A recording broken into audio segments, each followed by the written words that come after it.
Welcome to the crossroads of destiny. Pluto in Aquarius isn't just a transit, it's a revolution, a cosmic bomb detonating the old to rebuild the new. It's about freedom, transformation, and uncovering truths so powerful they'll shatter illusions. Together, we'll dive into the spiritual conspiracies behind this planetary power play, where individuality meets collective evolution, and where you hold the key to navigating the chaos. This is the age of Aquarius, the end of an era, and the birth of something extraordinary. Welcome to the New World Order Tarot and Astrology broadcast.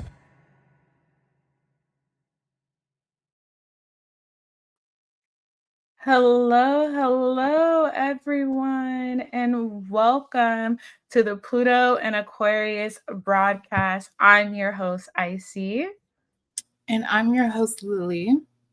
And together we will be presenting this Pluto and Aquarius New World Order broadcast. We are so excited to be here with you all. Breaking down what Pluto and Aquarius is going to mean for us collectively and all of us individually as well. This collective shift will be shaping our lives for the next 20 years. And for those of you who don't know me or are getting reacquainted, my name is Icy. I am a psychic tarot reader with over 10 years of professional experience reading the tarot. I've been psychic all of my life, with my earliest moments of deja vu around the age of 4 years old, where I would have moments where I would tell my parents or grandparents predictions through my dreams. I would be talking about things and they're like, how does this girl know these things? There would even be instances where I would knew people would be approaching the home before they even got there, or people would call at a very young age.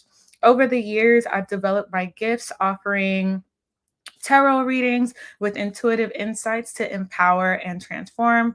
As a master Reiki energy healer and chakra balancing expert, I seamlessly integrate numerology, astrology, and psychoanalysis into my practice. With a background in naturopathy, I also offer holistic solutions that align the mind, the body, and spirit.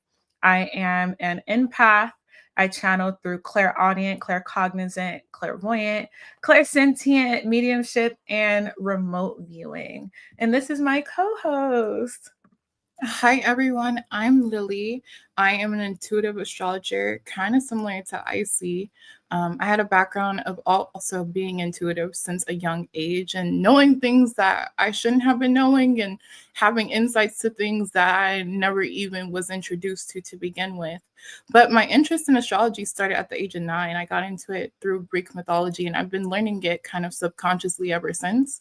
And then it wasn't until recently, over the past year, I've been posting on it. Some of you guys might have seen my videos on TikTok, where I talk about astrology from a very unique perspective and a different way of taking it, trying to bring more self-empowerment and allow people to understand that, yes, the cosmos are all around us. Yes, they do influence our lives, but at the end of the day, we have control over what things go and how things go. And we can only control our actions and not, of course, other people's actions. But some of my abilities include the clairs. They include clairsentience, clairaudience, claircognizance, and also just astrology information as well. So yeah, and with that, we will get started. We are so excited. I can't express how excited we are to be presenting this broadcast to you all. In fact, the way this came about, it started 3 years ago, where we planted the seeds, and Lilly came into one of my lives actually, and she asked me some questions where we predicted that she would be coming into becoming an astrologer, and identifying some properties in her business that are actually implemented now. And you know what? Let me actually let Lilly tell the story. No, definitely we'll tell the story. So y'all, how I ran into Icy was I came across her YouTube video.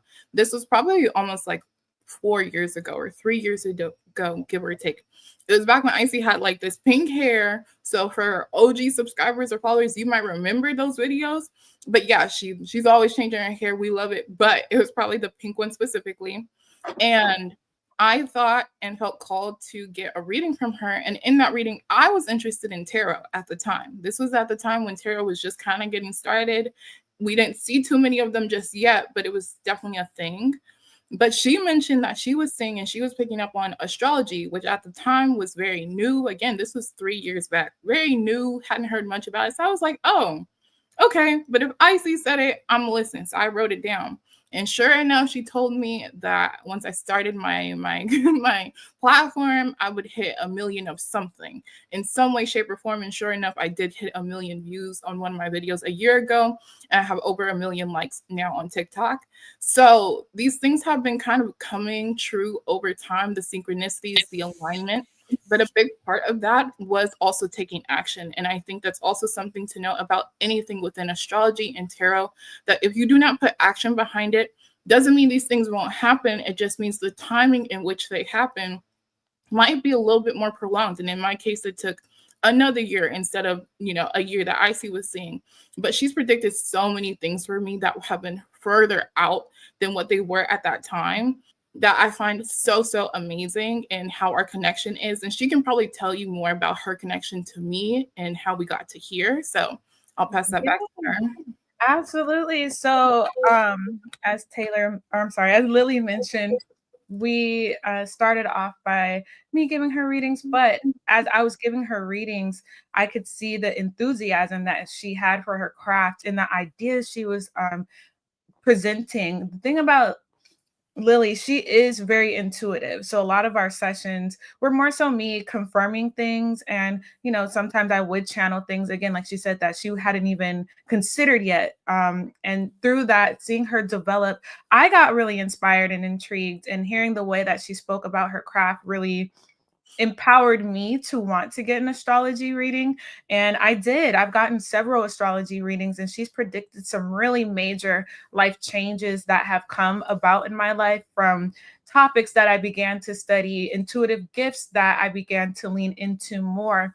She's also been able to help me with astrocartography, which is a study of astrology that looks at the locations you're in and how they'll affect your energy or opportunities that may come. She's really great at that. So I've gone on multiple trips. She's helped me identify locations to go to and times to go to those locations to really maximize the energy, whether it was me meeting certain connections and being able to network and be in rooms of influential people, or set intentions for things that I want to manifest and call into my life based on the environment I was in. So it's been extremely helpful. And I want to say 95% of the things she's predicted has come true, with the exception of us going into the first quarter of 2025, because of course we're not there yet. So I'm absolutely confident that everything will end up manifesting for me, because Lily has been that spot on in all of our readings in the past. So with us both being able to experience each other's gifts firsthand,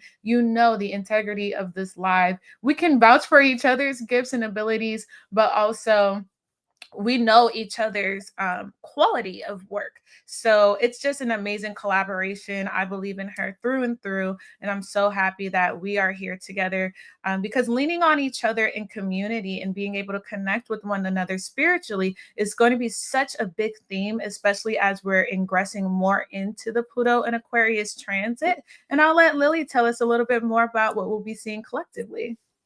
Yes, thank you for that, Icy. So when it comes to the Pluto and Aquarius transit that we will all be going through, a big thing to remember is this transit is 20 years long, meaning we have 20 years to go through this transformation. It is not some snap of the finger, all of a sudden everything comes crumbling down. No, honestly, we are in the stage right now where we're starting to see signs, we're starting to see hints, we're starting to set up the domino pieces for this all to get knocked over. But, we're seeing these themes, and we see it in technology, like a lot of Aquarius things, technology, our government, us as a society, us socially, social media, and the impact that now has. AI. You know, there's so many things here that are layers upon layers upon layers, and it takes 20 years to see fully what that looks like. So that's something to also note. Another thing to note is there are like key themes that we will all go through collectively with Pluto being in Aquarius now. Now, although it is in Aquarius, Pluto is still going to be connected to Saturn, because traditionally Aquarius is ruled by Saturn, not Uranus. That's its modern ruler. So some of those things can look like things that are from the past or from our country's past, from our ancestral past, but collectively, we will all experience this sense of rebellion and wanting to break free and wanting to take our power back as a collective. Also, innovating ourselves, changing how we show up, leaning more into our authenticity, leaning more into what is in agreement with us and less so in agreement with what other people see for us.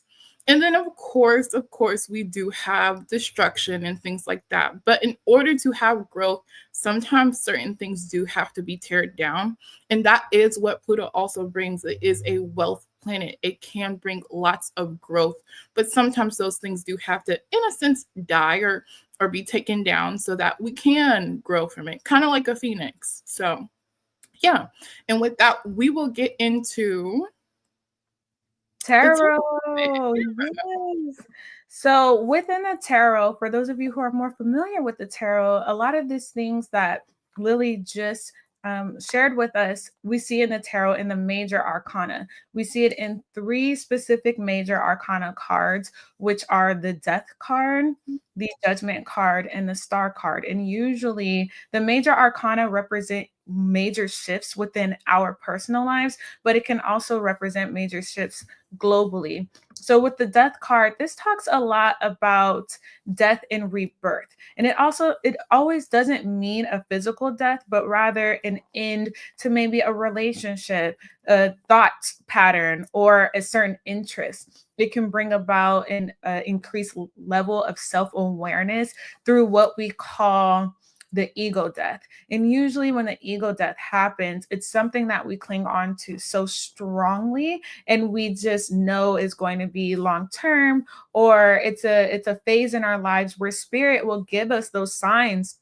that it's time to move on. And a really good example of this is, let's say, a job that you have where you know you're no longer having any growth and you set an intention that you want to be a mega millionaire CEO one day, and that job does not support that dream. Spirit will start to give you symbols and signs, and you'll start to notice things at your job place that you didn't notice before, saying it's time to go. And this is something that we'll be seeing depending on where Pluto hits in your chart. It's time to go. It's time to grow. It's time to ascend. So the next card we have is the Judgment card, which represents a time of renewal, change, and spiritual awakening. A lot of times, let's say you don't leave that job. For example, let's say you don't leave that job. Something's going to come about that is going to push you out of that job. And sometimes that unfortunately ends in a termination that will think, oh my goodness, this came out of nowhere. When really the whole time you had signs that it was time to go or adjust something within your life. But as humans, we are here and it's a part of our soul's journey. We sometimes make mistakes, but that's okay, because with that Judgment card energy, again, that is a time of renewal. It's a time of change. It's a time of spiritual awakening. And with that Death energy, sometimes it takes us to get to the bottom so that we can rebuild a new structure and ultimately reach the top again. This is a moment of having called to God, called a spirit, awakening, answering a higher calling that allows triumphant after times of pain, after times of uh, developmental processes. And then ultimately ending with the Star card. Pardon me, y'all. Ultimately ending with the Star card, which is it's a card of healing. It's a card of spiritual awakening, a card of spiritual awareness, ascension. I like to look at the Star card as a card that is a very high vibrational energy. So it represents hope, optimism, creativity. This also represents innovation and influence. So through this Pluto and Aquarius transit, we're going to see a lot of things kind of dying out individually, collectively, times of reflection, thinking, how does this affect our future? A lot of future thinking and planning here, and ultimately bringing in a lot of new, unique opportunities, whether this is you and really exercising your personal influence within your creative endeavors, within your hope and your optimism for your own future, within your healing abilities. Maybe you're going through holistic remedies. Maybe with the star card, it also represents community. That's the 11th house. Influence within your friendship circles, influence within your communities, online and in person. We're going to be seeing a lot of integration between AI, smartphones, what is that?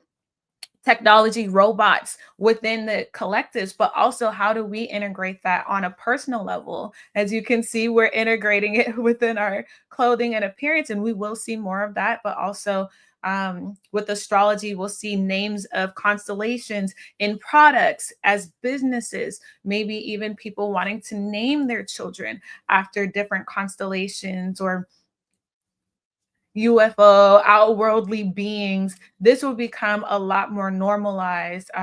We ask people, hey, what's your sun sign? But we'll be getting more into, well, what's your sun, moon, rising, as we kind of are starting to now, but it's going to become way more popular. We might even see astrology subjects being taught in school. I know in colleges you can get a degree in astrology, but I'm talking primary school, elementary, middle, high school. These could be subjects that are integrated there, as well as on the news. So this is going to be a time of collective spiritual awakening, but also a lot of development and pushing society forward. So we're talking a lot about what we'll see in the collective, but let's get into how this is going to affect each individual rising sign. And keep in mind, as we are talking about the rising signs, this can apply to your sun, moon, rising, Venus, any personal planet, or any sign that you feel called to watch and tune into, because we all have 12 houses in our chart, whether you have a planet there or not. And if you'd like to learn more about that, Lilly is the one to go to. And we will be talking about how you can book personal readings with us as we go through the presentation today. So if you all are ready, let me know in the chat. I'm curious if anyone can guess who the first sign is that we'll be talking about today. Let's see. What's their guesses? Okay, we have a Sag in the house. Rising Pisces sun. Okay. Hey, Sophia. Let's see. Anyone will guess it. Aquarius. That's a good guess. That is. Tasha said Capricorn. Okay, we got a couple Capricorns in the building. Okay. Aquarius. I love that. Okay. Well, these are all really, really good guesses. Mm-hmm. Can we get a drum roll, please? Gemini, you are up first. So we are going to jump into Gemini. And I am going to be doing tarot. So let's see, what do we have coming in for Gemini, for Pluto in Aquarius transit? What is this going to bring in for Gemini?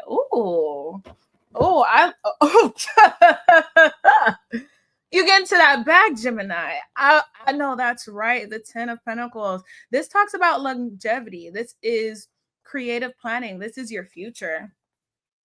You guys are going to be really looking how to build your legacy, building your reputations. Long-term wealth is here with the King of Swords. So this could be through communications. This could be through the things that you know, really utilizing your knowledge and being able to profit it, maybe presenting some kind of class, a book, maybe some kind of writing, however you want to express your knowledge and share that with the world. This could also represent you guys getting really serious about business or how you take your career. thinking about, again, legacy. What do you want to leave for generations to come, whether it's your family or your footprint in the world? And I want to say a digital footprint into the world, really solidifying. I keep getting just tangifying your knowledge into something that other people can learn from, whether it's your stories, experience. You guys could get into life coaching or just be sought after within your communities based on things that you know. All right. And then we have the Page of Pentacles. So you guys could be learning new things. This could be a time for you guys wanting to go to school. Maybe you're doing like a long-term study, going into higher educational studies. And the Ace of Wands, this is beautiful energy. This means it's time for you to get up off your ASS. Get up off your ASS, okay? And make some stuff happen based on your own power. You guys could also see your manifestation abilities increasing during this time. Maybe you guys are getting a lot of really creative ideas. I could say that you guys would most likely be amongst the trendsetters over the next 20 years. You guys have the spotlight coming onto you, especially with this King of Swords, Ace of Wands. What I also want to touch into with the King of Swords specifically, and going back to this Ten of Pentacles, these two cards feel so significant to me, is you guys are going to be cutting a lot of stuff off that does not align with your long-term future, does not align with the image that you want to create for yourself. I feel like you guys are going to get really serious about your boundaries. You're going to get really serious about just your logic, and like this is giving me no BS. This Page of Pentacles, Ace of Wands, you guys also might just have a lot of new creative interests that start developing in these years, or there's a lot of creative interests that maybe you thought about in the past but you just didn't have the energy to pursue. I could see you guys really stepping into that over the next 20 years. The Ace of Wands, Ten of Pentacles, I definitely recommend manifesting money. This is a really great time to manifest money, maybe even, new homes. This could be assets as well, whether it's stocks, anything to do with financial planning. I could see that, or you're finding creative ways to make money during this transit. So let's see. I'm going to pull a message from the universe. So this is really good stuff for you, Gemini. I would say don't second guess yourself during this transit. Really follow what rings true to your gut. Anything that you feel down in that root chakra, this is going to be a very grounding time for you as well. Grounding in that root chakra, I would definitely recommend spending more time in nature, specifically mountains, going on hikes. I could see some Geminis might want to join like a hiking or a walking group. Lots of energy of walking in nature. This would be a great way for you guys to ground some of those thoughts and be able to churn them into reality, because Gemini, y'all think about everything, but you guys got to ground it. And you know what? With this Ace of Wands, Ten of Pentacles, going back to that publishing, scripting, automated writing could be really significant to you all as well. But also really writing things down in your journals, goals that you want to achieve, but going back and checking. This is going to be really important because the things that you're putting down on paper hold value, okay? So let's get a message from the universe. Ooh, that was quick. Oh my goodness, Gemini. It says, love yourself more by saying no to things that feel draining and burdening for you. Saying no when you want to say no instead of saying yes to please other people is an act of real self-love. So you guys are definitely getting more grounded into your true selves, loving yourselves, but these pentacles just makes me feel like you already had that love for yourself, but maybe you didn't have the energy, the time, the resources. Maybe you just didn't feel grounded enough to feel comfortable in being you and loving you. So great. This is, saying no, like we said, standing on business. So speaking of standing on business, let's see what's going on in the stars for you all.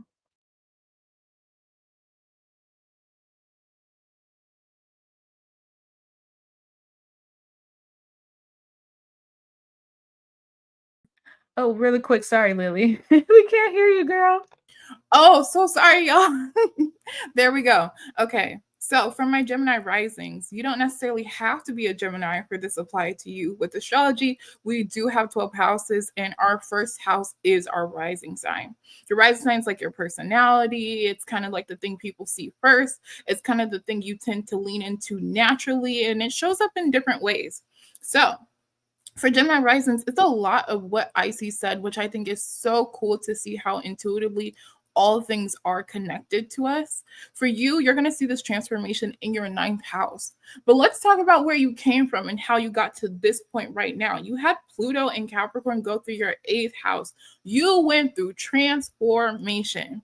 You truly learned what it was like to die and be born again, and die and be born again, and born again and born again. You understand it like the back of your hand. You know how this stuff works, but you also understand the power of money, the power of other people's money, the wealth that is out there, the wealth that can be shared, the wealth that is available to you, and how to utilize that to put you in better positions now, so that now when Pluto is in Aquarius going into your 9th house, you are transforming your psyche, you're transforming how you view the world, and traveling more, and going back to school, becoming teachers, becoming professors, becoming writers, becoming also lawyers, becoming government officials within your sphere of your career, because the 9th house prepares us for the 10th.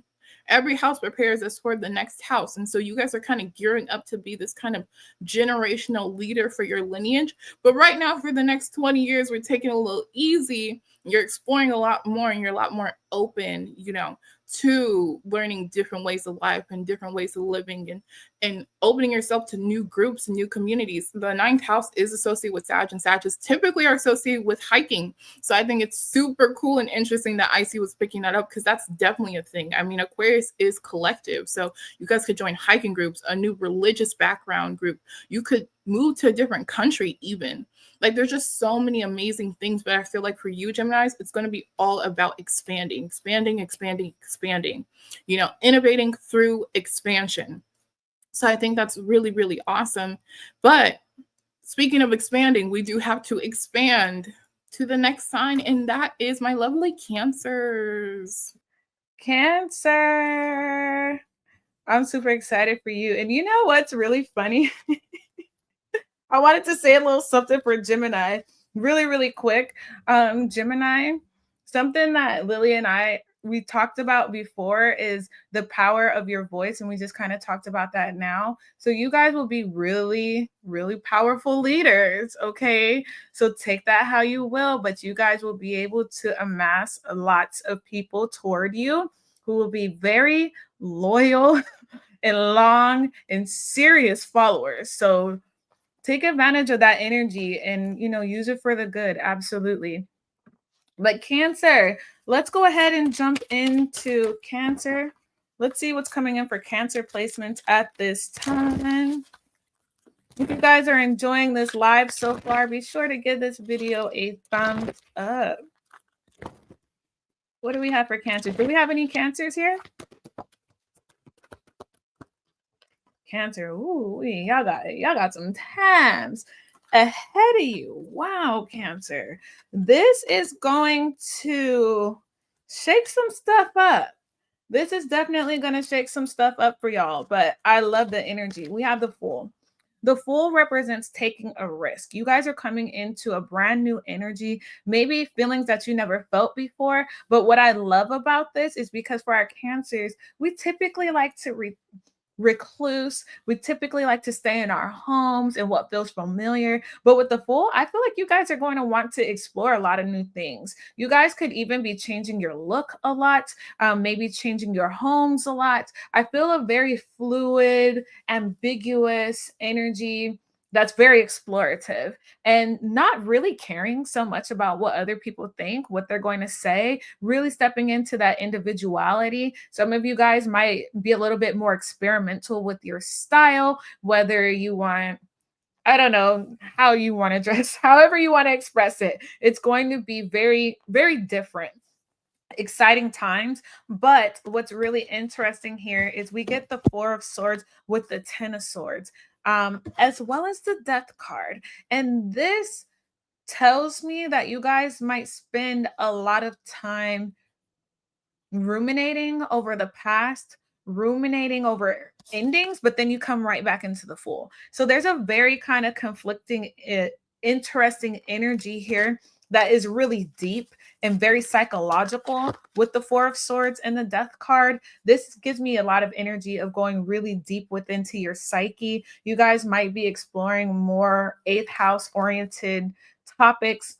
The Death is Scorpio, and the tarot, it's the number 13. So you guys might get into like more superstitions, occult topics. This could be psychology, the deep dark web, learning the inner mysteries of life, the way that humans think.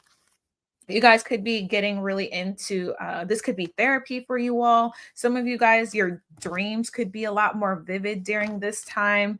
I feel also just around death topics that might become more interesting to you. I feel like there's going to be a lot of probing energy in y'all's energy fields, where again you're wanting to go like really deep into discovery of topics. And I feel like, I don't know why I'm getting like the energy of a lot of secrets. Either you're keeping more secrets or people are feeling more comfortable keeping secrets with you. You know, I'm kind of getting the energy. Some of you guys might feel inclined to start a new identity, like go to a new country and have a whole new identity. Or this could just be like online, starting fresh with a new page, or recreating yourself in some way. Going back to that Ten of Swords with the Death card, this does talk about endings. You guys could be going through a lot of different transformations. You guys could be developing your connection to spirit, so maybe mediumship abilities could become more, you're more aware of that at this time. You guys could be speaking more with ancestors who passed on. But we have the Star card as your overall energy, and this is Aquarian energy. This is all that we're talking about right now. So this is a lot of innovation, a lot of hope. There could be a lot of healing. Maybe you guys, in the midst of ruminating about the past, it's allowing you to release so that you can expand. You can step into your uniqueness, your creativity.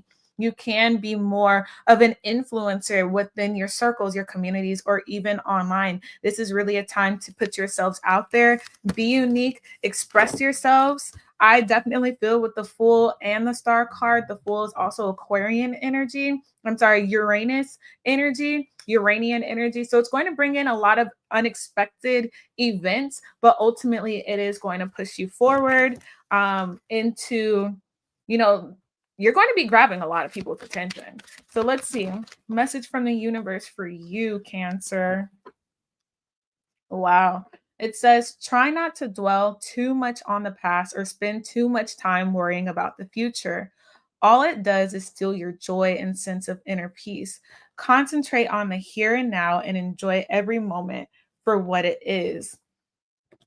That's really interesting because I feel like this is telling you guys to just be in the moment, be present with where you are in your life, and just integrate that to your current selves, your higher selves, your past, your present, your future is all in one. So integrating that and allow yourself to express that is going to be the name of the game for the next 20 years. But let's take a look at what the stars have to say, shall we?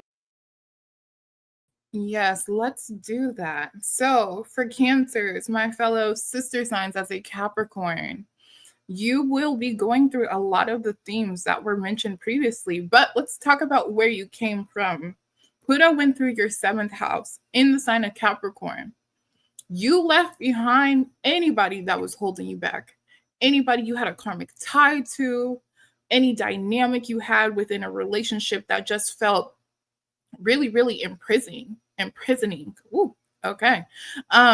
Also, things that have been kind of unfair. You feel like, you aren't able to get what you need, or you give too much to others, and you're really changing your identity in that way and how you show up in your relationships. So that now when Pluto goes into your 8th house, you are learning to harness the power of your emotions and your thoughts and your psyche. You're learning how to rebirth yourself over and over and over again. And the power of that, very, very similar to your neighbor Gemini and what they went through. So I would tap on your neighbor, like they say, tap on your neighbor and ask them, hey, what did you experience? Because they will also have insights as well as to what you can expect with this transit. But a lot of these things are going to look like rebirth and transformation. It will look like working with elements of death, and elements of death doesn't have to be quite literal. It can just be rebirth and what that will look like. And you'll have iterations of your life over the next 20 years where you'll have a death and a rebirth, and you'll come back anew, like the Fool card. So it's like you're going to get so comfortable with this. Nothing will shake you. Nothing will scare you. You know that at the end of this, if this was all knocked over, I can rebuild. I will just come out anew again. I can just start over again. But this will also bring wealth. You guys got some money. Okay, you got some money. But the money, how it comes, is based on the planet. And we have Pluto. And Pluto does sometimes mean death, so we do have inheritances. But the 8th house is also karmic ties and debts. So some people might owe you some things. Some people might owe your ancestors some things. Certain communities might owe your ancestors some things. So this could look like reparations. This could look like lawsuits. This can look like the repayments. The 8th house is the repayments if the 7th house is the lawsuit. So a lot of you guys could be getting karma in that way. Now, of course, karma goes on both ends. So just make sure you're on the right side of it. But these are all very good things that I like for Cancers. I feel like you guys will really tap into this very, very well. It might scare you at first, but Pluto does represent our fears. And so does the 8th house. It's going to scare you. It's going to scare you how deep or how dark these things could get. But then you're going to get interested. Then you're going to be fascinated. And so with that fascination that we're talking about, let's get into the sun. Let's get into Leo. Yes. Okay. So for Leo, let's go ahead and take a look. What's coming in for Leo? Do we have any Leo placements in the house? Y'all know how Leos love to show up and show out, love to represent. My mom is actually a Leo, so I know y'all's energy very well, and I'm actually excited to see what's going to come out for y'all today. So let's see what's going on for Leos in the Pluto and Aquarius. Wow. Temperance. Okay, love that. Let's see what's coming out for Aquarius. Leo. Oh, okay. Y'all showing up, showing out. All right, let's see. Ooh, okay. Wow. Y'all have 3 major arcanas in your energy. So this is going to really affect you all significantly. This is going to be very life-changing for you over the next 20 years. And I'm actually not surprised because Pluto in Aquarius is it opposition your sign? It's the opposite. Aquarius is the opposite of Leo. It's your sister sign. So what we have here today is the Temperance. We have the 10 of Pentacles for you all. We have the Sun and the Tower in reverse, which is where I was like, whoa, okay, this is going to get intense. But you guys also came up in your own reading with the next 20 years. So this is going to be a lot of the focus is going to be on you, Leo. And I know you guys probably love hearing that. But let's just dive into it. The Temperance represents patience. This is going to be a big thing that y'all are going to have to exercise. And with the Sun being here, with you being here, this is patience with yourself. This is patience with maybe your family, patience with your careers, patience with systems, okay? Slowing things down a bit so that you can really stop and smell the roses, Leo. This is also about the connection between earth and spirit. So Leos, you may find yourselves becoming a lot more spiritual. You guys could be studying new religions or maybe taking your spiritual practices a little bit further. This is going to be a great time to work with elements of fire and water, integrating your ambition and your emotions with the overall energy being the King of Cups, tapping into maybe sides of yourself that you shy away from to bring in more balance, more harmony. All right. And then we have the 10 of Pentacles. Again, this talks about legacy. This talks about family. This is your finances, really bringing in different elements to create wealth, maybe different streams of wealth.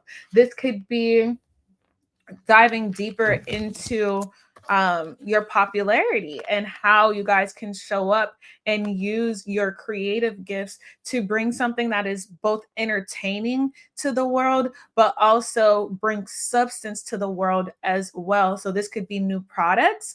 I could definitely see you guys either working in retail or being really good with sales in general. So if you work in real estate or any kind of sales industry, you guys would do really good in the next 20 years.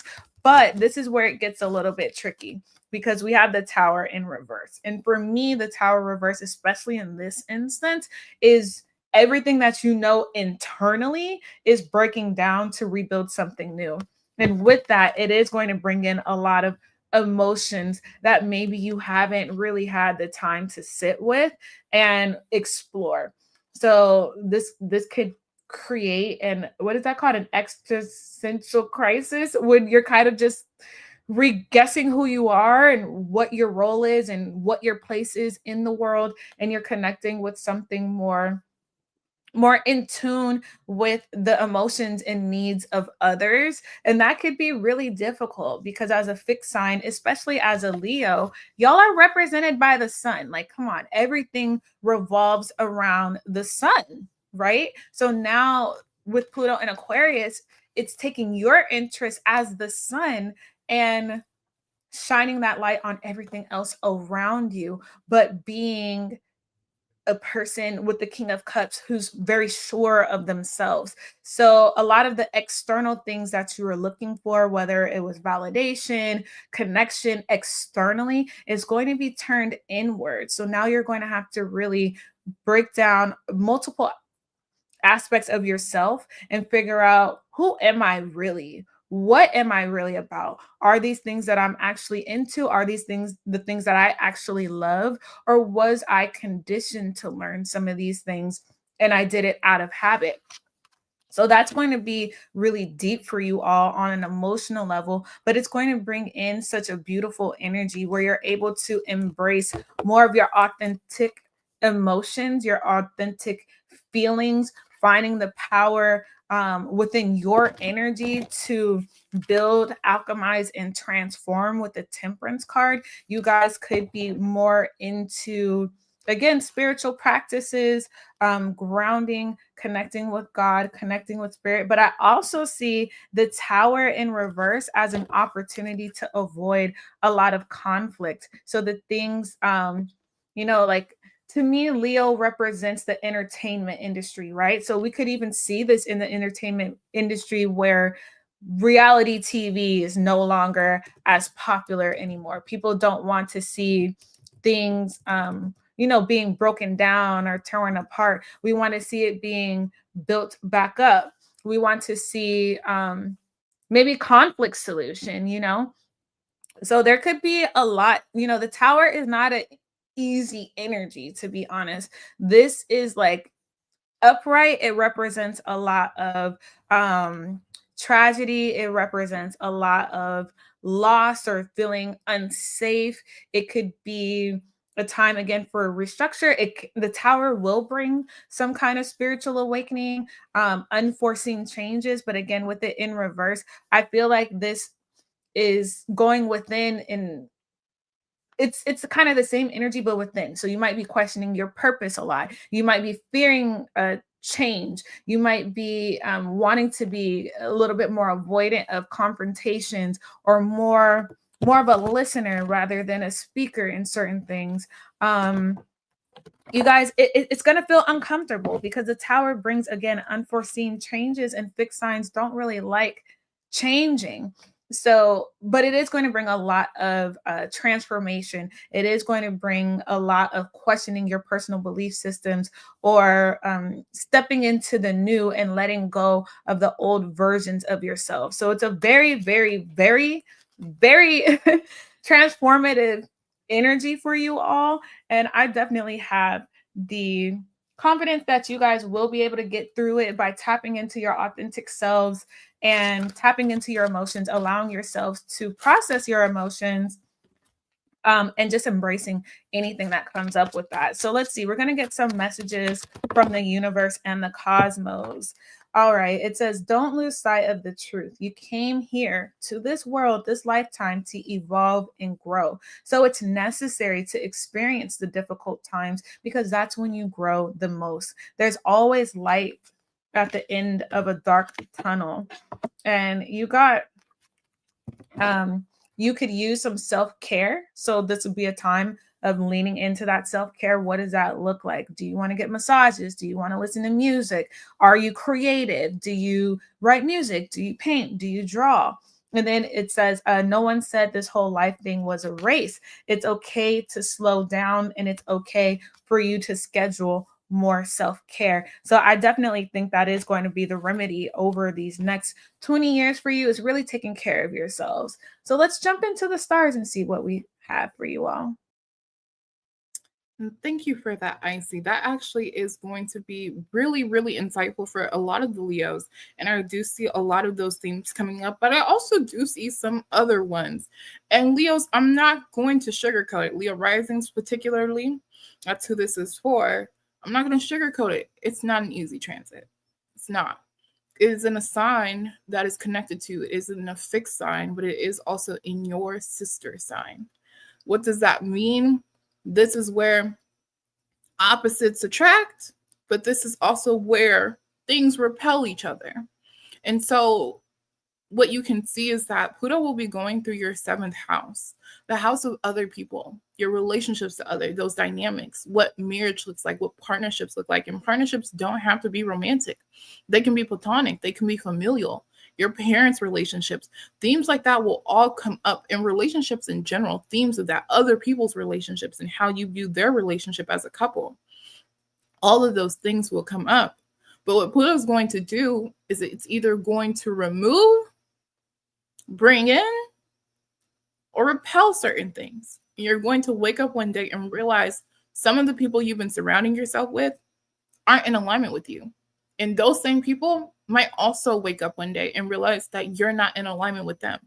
And you're going to have to learn the lesson of needing to let people go. You're going to have to learn the lesson of being more self-aware if that's something you have a hard time with. But if it's not, that won't be a lesson Saturn will be teaching you or Pluto will be teaching you, because you know that Pluto is connected to Saturn. It's a very karmic thing. You're going to be realizing the karmic relationships, the karmic contracts, because the 7th house is a contractual house that you have signed yourself up for over and over again, like a subscription that you said you would quit, but you still never hit decline. You never hit quit. You never hit any of that, but you sat there and you complained about the situation until it deterred you, until it took you down, until it took your power away, until it chained you. And now you'll be freeing yourself over the next 20 years, of course, but you're going to notice these themes, and it's better to learn them quicker than later. You know, there's a saying that goes, fail fast and fail now. That way it's a lot easier later. So I would say the same thing, like really reflect on your relationships and how you show up in them. Are you showing up as your most authentic self?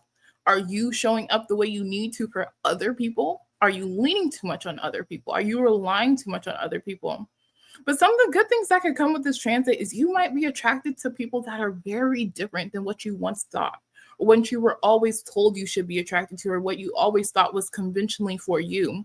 You know, you're going to be interested in the kind of out of the world, kind of weird-ish, kind of different, kind of innovative, kind of exclusive type of people that people just don't run into. And you're going to have a lot of those people come into your life to also teach you things. So I think that's going to be something really extraordinary as you move forward. But also, as we move forward, we will go into the sign of Virgo, which Icy can give insight into that. Hello, Virgo. I hope y'all are doing well.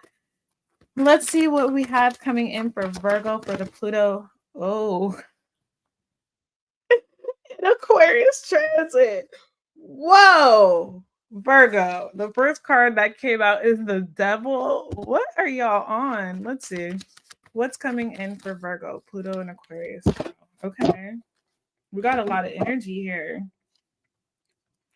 All right. There could be some. Let's address the elephant in the room. The Devil came out the first. All right. So the Devil represents restrictions. It could be addictions, obsessions. It could be toxic energy, but it's also very powerful. The Devil card can represent power. It can represent control in situations. But with the Fool card being here, I really love this. This could be you guys releasing yourselves from addictions, from entrapment or obsessions. Okay. It could also, it's removing some kind of power or need for power, need for control, which I really love. And this could be like self-imposed limitations with freeing yourself from, because a lot of times when we want to control the outcome of certain situations, we are very critical of ourselves and we can be critical of people around us. And I feel like this transit is going to help you remove that. And a lot of times when people are overly critical, it can come from a place of fear. And I feel like that's a lot of fears that can be being released at this time as well. A lot of lies that you may have told yourself or lies that people have told you. You're going to be seeing a lot of truths with the Seven of Swords and the Ace of Swords here, being able to cut through any illusions that have been made, and being able to see things very clearly. With the Seven of Swords and the Devil card, there could be things about yourself that you began to believe that just weren't true, whether it was things that you inherited through your childhood, through relationships, through maybe there was that contest in elementary school that you got last place in, and you just think you're no good up until this point, but now you're freeing yourself from that. This could be even power dynamics in relationships where Virgos may have been attached to certain people that they knew that weren't good for them, or holding an image of a united front. And now you're breaking away from that with the Fool and the Sword. It really feels this energy, like an energy of speaking your truth, or realizing what your truth is, and breaking free from anything, any kind of illusion, any kind of self-imposed ideal, or how do I explain it? It's like breaking free from the mind and allowing yourself to live more free, authentically as well. Breaking the chains of like bondage. The Devil card coming out first is really interesting. Then we have the Three of Pentacles with the Lovers card. The Lovers is your overall energy. So this is all about your partnerships, the people you work with, what you do for your career. This could be reputation. This could be the Three of Pentacles represents credentials, achievements, accolades. You guys are realizing that doesn't matter. What really matters is matters of the heart, what you love. And of course, we want to be successful in life. Let me not knock that for all of my Virgos who are super successful, but it just seems like there's going to be a change in values, the things that you attach to for power, for control, maybe the way that you presented yourselves in your career, presented yourselves professionally, or just an image that you created that didn't allow you to be your true, authentic. And I'm hearing eccentric selves. The Seven of Swords just came up now in reverse. So there's going to be a lot of truths that get revealed. And this could be some hard truths, but I feel like the Seven of Wands is presenting itself. And you see how the sword or the wand is down. Usually the Seven of Wands is a very defensive energy where you're fighting against other people. This is someone who feels like their back is against the wall and they have to cling on to something and hold on tight, and they're just preparing for battle. But the wand is down. So I feel like a lot of things could be coming toward you and you just don't want to fight it anymore. I feel like this is going to be a very honest transit for you guys, where if you guys like, this could be someone who struggles to ask for help, and you put on the image that you could do it all and do it by yourself all the time. But now you might be asking for help. You might be wanting to lean on community with the Three of Pentacles and the Lovers card, being more authentic, having heart-to-heart conversations, allowing yourselves to really like embrace your flaws and find connection and community through flaws, through your imperfections. What is that song by Beyonce? Flaws and Alls. Accepting yourself for who you are, knowing that life isn't perfect, and knowing that, like your image, it's a great thing to want to present yourselves one way, and having respect for yourselves and creating something that people respect. But what really matters and what it seems like your interest is going to be shifted more so to is community, is being vulnerable, is being raw, is being authentic. You guys could also be picking up on a lot of telepathic connections at this time. There's going to be a lot of decision making when it comes to your relationships as well. The lovers represents relationship and connection with people, but also this is a card for me that represents alignment. So there's going to be a lot of really big decisions and choices that you're going to have to make moving forward for the sake of either your future connection, your future children, your future spouse. What do you want to do to get to that point? Or if you already have children and you're already married, you guys are going to be faced with a lot of decisions to make on what it looks like as a unit or as an individual. Okay. So let's see what your messages from the universe and your cosmic messages are. Okay. No act of kindness is ever wasted. Some of the kindest people you will ever have met have been through hell and back themselves. That strengthens their compassion and empathy. If this is describing you, keep being the beautiful soul that you are. And then you have give yourself some credit, Virgo, for doing a good job at this whole living thing. So, yeah, I feel like this is going to be a time to free the shackles from people that maybe you've given too much power and speaking your truth. Okay. All right. Let's see what we have in the stars. Yes, thank you for that, Icy. For you, Virgos, something kind of similar. Some things came up that I think is really, really interesting for the Virgos. For the Virgo risings, though, I'm super excited. This is actually in your home turf. It is in your 6th house, your domain. Yes, Pluto is coming in and he's wrecking some stuff up and telling you, hey, clean this back up. Get this back in order. This didn't work anyways. It wasn't going to work anyways. And so I feel like when it comes to that sense of control that IT was talking about, it's teaching you how you don't really have any control over anyone besides you. You don't have any control over anything besides yourself.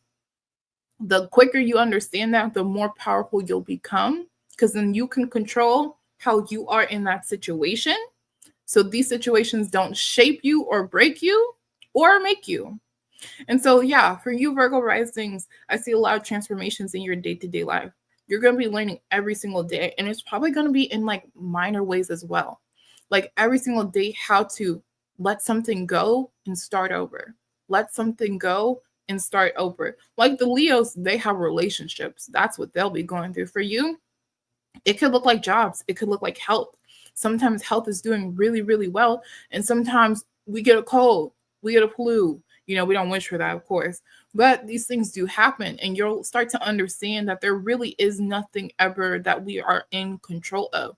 All we can do is do our best and also recognize ourselves when we are doing our best, which I think for Virgo risings, you guys are very self-critical and you're very hard on yourselves. And sometimes that self-criticalness can be projected onto others. And when in all reality, it's because you sometimes don't feel the most in control of what's going on. And the truth is, you don't need to be in control. Virgos, you're going to be learning. You don't have to know the answer. In fact, you shouldn't know the answer. You should move forward in life and understand that what happens, happens. And regardless, I'm still going to be good by the end of it. But yeah, so those are some of the things that we have for Virgo. I know we're looking really forward to Scorpio. So let's move into them because they got some things coming up. Scorpio. Libra. I'm so sorry. Libras. Oh, Libra. Babies.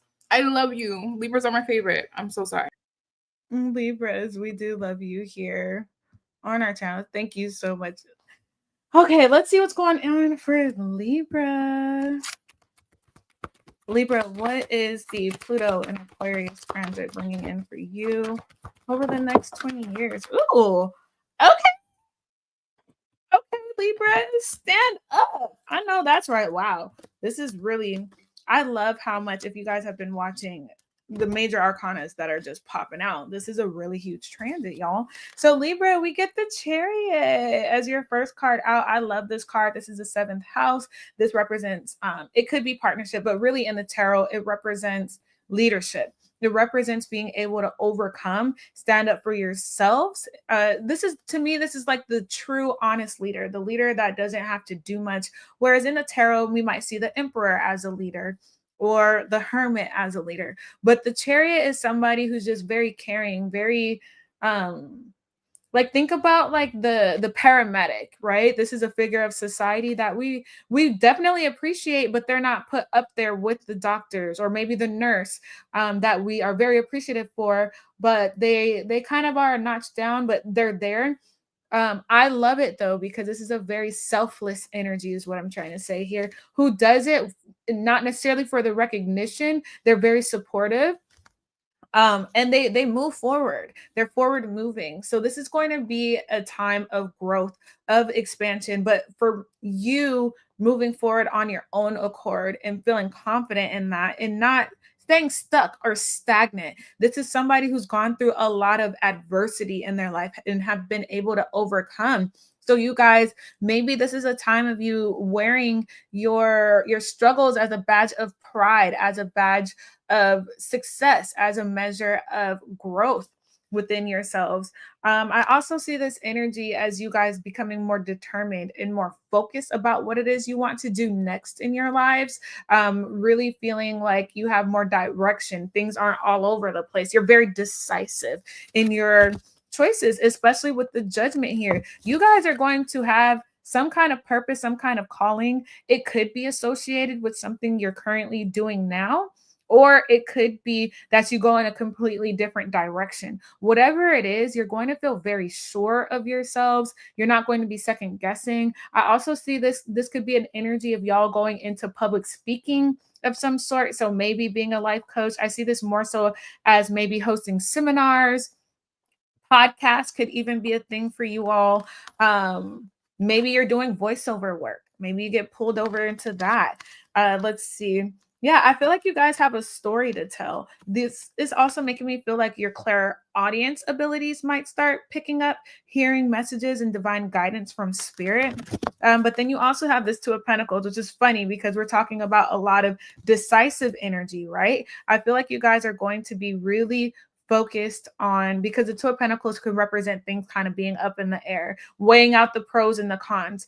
Libra, you guys are already a very justice oriented, a very balance oriented sign. So I feel like when it comes to maybe getting your opinion about certain things, people could be coming toward you for that, or asking you for your advice. What do you think? You're going to become a lot more influential, maybe a taste maker, if you will. This could also represent a time of maybe you're expanding your finances, opening up different accounts, maybe even offshore accounts. I see this energy as a passing the torch kind of energy as well. So if for my more mature Libras, maybe you guys are passing down certain gifts that you have into children, or maybe you're a mentor and you're like teaching someone the tricks of the trade, or maybe you guys are taking on acquiring a mentor who's giving you a lot of their life experience through folklore or through stories. Maybe this is also going to be you doing a lot of storytelling to other people. I can also see this as you guys learning a lot about your family history as well, and just seeing, like, applying how things worked in the past and how it applies to you and how you shape your future. So you guys could be getting into a lot of philosophy or religious texts. As your overall energy, we do have the Hangman, which talks about the 12th house. This is about dreams, visions, but it's also a card of surrender. So I feel like I'm getting a lot of energy of this is my story, and like I'm gonna rock with it. It's like surrendering to the path that you have in front of you. So you guys could be in your calling, but maybe you're like avoiding something in your calling, or up to this point. This could be an idea that keeps presenting itself to you, but either you don't feel good enough for it, or maybe your energy and thoughts are too fragmented that it's hard for you to make a decision to fully commit to it. But with this Hangman here, I feel like you're going to have no choice but to surrender to whatever this is. And this could have something to do with the domestic sphere, with home, with family. This could be relationship, partnership. This could be marriage even. So I actually see this as a really nice transit for you all. Actually, it feels like there's a lot of energy of you guys coming into alignment with your true selves, maybe a part of yourselves that you have been shy to express. With this judgment card and the hangman, you're going to be put on the spot. I don't feel like you can run from these gifts, these abilities, your story anymore. Now it's going to be time to integrate this within society, integrate this within your family, integrate this within your job. You're bringing two sides of yourself into one. But also, again, I feel like there could be somebody very significant that you are transferring a lot of this energy, a lot of resources into, if it's not yourselves personally. So let's see what's coming in from your messages from spirit, the cosmic. Okay. Yeah, you guys are going all in. I love that, Libra. Y'all better go all in. It says, your time is coming. Everything is coming together for you, but you must meet the universe halfway. That could be what I was picking up with that Two of Pentacles, really putting in that energy. Hold only a bright and happy vision of yourself with successful outcomes, and don't allow your fears or insecurities stand in your way. Then you have, your life is so special, Libra. And look at that. Jupiter is here.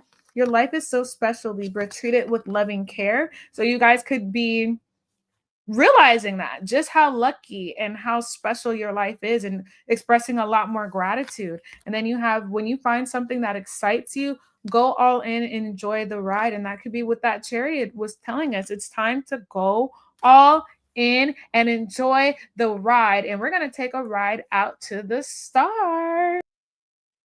Yes.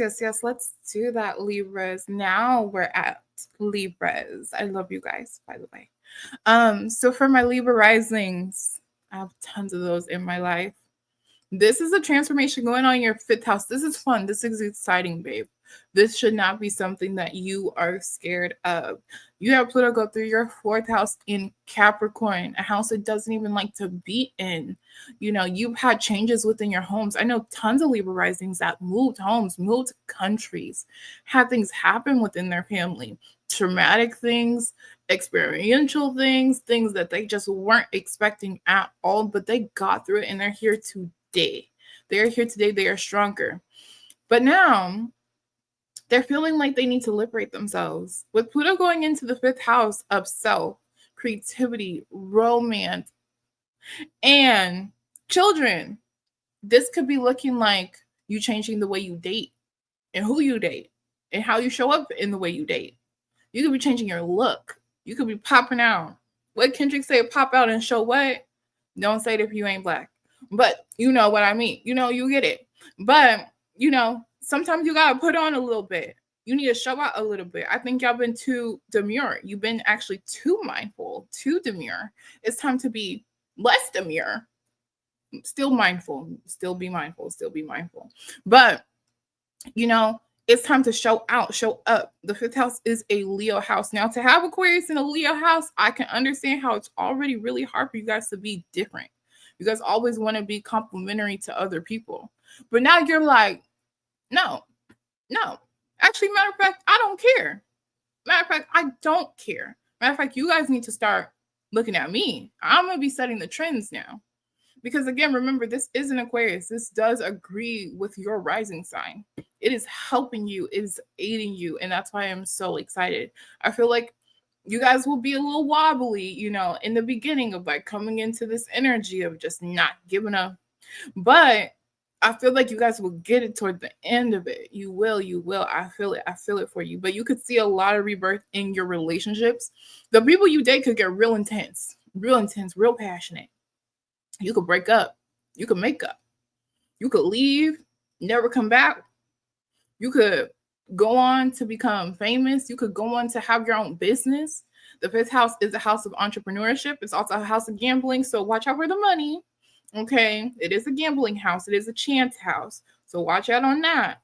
But You're going to have this rebirth of like a new lust for life. That's really what I could say this for you. It's a lust for life. It's a lust for pleasure, but pleasure in an authentic sense, not in an unhealthy sense, in an authentic way, and something that reignites that child inside of you, or reignites your creativity, reignites that kind of spark, that spunk that you might have lost because you were too mindful of other people and what was going on around them and your connection to them and how that would make them look.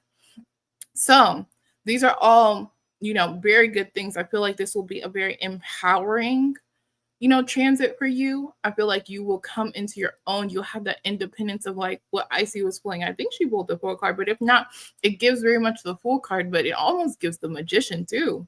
Like seeing you guys kind of like alchemize this energy and experiment now and just not be afraid. Just be like, who cares? I think that's going to be something super amazing, And of course, speaking of transformation and speaking of amazing things, we now do have Scorpios who we love and we do care for. And I'm going to let Icy take over this one. Alrighty, so let's jump into Scorpio. We have any Scorpios in the house? Ooh, whoa. All right. We've coming out with a bang. The Hierophant is here. So this talks about commitment, structures, hierarchy, respect, influence, public reputation. Ooh, Scorpio, I'm excited. Okay, the Hangman. Let's see. The Magician. Wow. The Moon. Okay. Y'all better work your magic with the Three of Cups. Okay.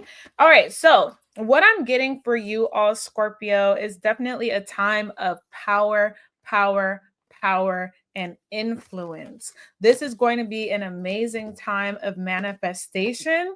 But with the moon being here, I see this as you guys really taking your power and manifestation abilities to the next level. All right. I feel like you guys are coming into positions of power where people are going to be very mesmerized by you with this Hierophant and the Hangman. You guys have an opportunity to really make an impact and statement in whatever respective field that you are in. This could be within your social circles, your communities, with the Three of Cups here, your neighbors, siblings, within your families, within your friendships. But I feel like a lot of people are going to really be coming to you for advice and wisdom and really heeding what you're saying. With the Hierophant and the Hangman as well, I feel like that you guys are going to have a lot of power in general with the Magician card, because the Magician is all elements. This is your mind, your body, your spirit, your finances, your energy. All right. So this is a very, very powerful time here. And with the Moon, I feel like you guys, your intuition is going to be getting stronger, but also like the Moon represents, it can be confusion, but I'm getting more so the energy of you guys trusting your own inner compass, because what the Moon teaches us is that while we may not know all the answers or feel like we know all the answers are always within us, and the Moon will always illuminate our path. So in those times of darkness, we will have something illuminating us moving forward with the Moon here. So Scorpio, there might be a lot of things that you feel like you just intuitively know. So your claircognizance could be really highlighted through this period. Allow yourself to leap into the unknown, because there's a lot of really amazing things here for you. I can see you all also maybe creating covens with the Three of Cups here, with the Hierophant, the Hangman, and Magician. You guys could have really powerful people coming toward you, whether they're your spiritual guides or people that you connect with here in the earthly plane, who are very powerful. So I think, yeah, you guys are going to be pulled into higher connections, higher social circles. This is going to be a really great time for you all to network, really work your ability to utilize the resources that you have. So yeah, you guys are going to become a lot more resourceful within your communities, whether it's asking your neighbor for that cup of sugar or tuning into your Nara Smith and making that sugar on your own. You're also going to be alchemizing salt into sugar or sugar into salt as needed. Really, I would highlight your manifestation abilities here, your rituals, whatever that looks like to you, whether it's your daily routine, your night routines, or how you bring in what you're setting out, your manifestation, your goals. This is going to be a really powerful time for that. I see an increased focus as well with the hangman being here. Shout out to the weekenders. I see y'all in here. Gang, gang, gang. Okay.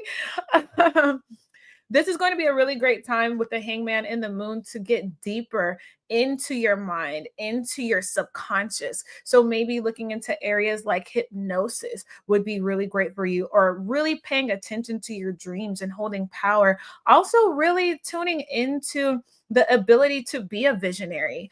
With that being said, as well, with the hangman hierophant, a lot of people are going to want to see you, Scorpio. I know Scorpios like to be, kind of reserved into themselves, and for good reason, because Scorpios, like a lot of water signs, are very empathic, but this is going to be a time to bring that wisdom as the hierophant to the collective to teach people. There's something, a major lesson that you guys are going to be learning, but also being able to share with other people. And it could be how to transform, how to go deep within, how to look at those more harder, maybe shadow aspects of ourselves, but using that energy to alchemize, using that energy to be able to create something very illuminating, very ethereal. I'm getting a very etheric energy from you guys. So this is going to be a great time for you, Scorpio, to get into the visual arts. Maybe it's hypnosis. It could be thought reprogramming. It could be life coaching, something where people can watch you and learn a lesson. This could be subliminals as well. This could be really good for you guys. You guys could do really good in those fields. I'm also getting this energy again of you guys kind of being, I'm getting like a catalyst energy for you all in the next 20 years, where you guys are going to be able to definitely build some kind of community. So if you want to become a content creator, this is the great time to get yourself on video. I'm just getting a lot of video energy, or subliminal kind of energy. This could be modeling. It could be acting, really being able to tune into those emotions, express them, and share them with others. I'm getting a lot of moon magic here. So you guys could be influenced by the moon a lot more over these next 20 years. Yeah, let me see. And really immersing yourselves in maybe some hidden cultures, um, maybe lost languages, all right, hidden civilizations. Maybe you guys are becoming more in tune with, yeah, like I'm getting like lost power, maybe ancestry abilities. You guys could even maybe telepathy, being able to read people's minds. It's a very like dark, not dark as in like dark magic or anything like that. It's giving me like this energy of being able to see people's true intentions and using that to your ability, using that to your power. Maybe you're noticing underlying, undercurring themes in society within political structures, or maybe within schools, and being able to use that to your benefit to either create a service or create a product that is able to tune into people who are like in between. So I see a lot of energy of reading in between the lines and being of service to your communities by offering something that maybe most people don't want to talk about, and you guys are shining a light to those areas. And this could be within yourselves as well. Maybe the areas about yourselves you didn't feel comfortable expressing or talking about, you guys are going to be feeling a lot more empowered to do so. So let's see, what do we have messages from the universe for you all? Well, wow. Says you are safe and you are protected. The worst is now behind you, and you're ready to move beyond the challenges that were set for you. Lessons have been learned, and it's safe for you to trust your path. We are talking about that moon card and not always knowing where to go, but really feeling comfortable in walking and leaping into the unknown. And it says, just because something is not happening right now does not mean it will never happen. Divine timing is at play. So be patient and trust the process. All right. A lot of that moon energy there. One more from the cosmic. Oh, you got two more. So twos could be significant for you. Speak up and speak out. Let your voice be heard loud and clear. You guys could be challenging some things within the political systems. That would be really interesting. But also it says make time to play, have fun and be free. So you guys could be doing a lot of creative activities, whether you're making music, you're painting. You know how when you go to the museum and you look at a painting and you're like, I wonder what this artist was thinking when they made this. It's like so deep and so complex, but it's time to really express and integrate those sides of yourselves. Let's jump into astrology. Alrighty, I see. Thank you for that. Yes, Scorpios, you did have Pluto leave your third house. When Pluto leaves a house, it does bring gifts, it does bring freedom. And Pluto leaving Capricorn, double on top of that. And I was in your third house of communication. So I think it makes perfect sense that IC is picking up on so much. You guys want to talk. You want to talk. You want to teach. You want to experience. You want to explore. You want to be seen. You want to be heard. You feel the need to be heard. And I feel like for Scorpios, you're really going to step into that role of influencer, but also teacher and guide. The third house is also a spiritual house as well. That is something people don't know, but it is very spiritual. It is our connections to others and the people that are closest to us. And I feel like you will become a very influential figure in your own communities. And you're realizing that now. I think you're realizing the power that you have now. That Pluto is now in your fourth house. But with that in mind, Pluto going into the fourth is going to bring up some things from the past. And some of these things can be even deeper than just your past. They can be your family's past, your ancestral past, things that have been going on in the family, the dynamics, the power dynamics, the family structure, and really breaking those things down so that we can find something that is more authentic and that is more inclusive, or so that we can uncover some things that are from our past that maybe we've been trying to hide because it doesn't fit into the stigma or it doesn't fit into the narrative of what we are and who we are. So you, Scorpios, you could be the ones that are moving, going to different countries.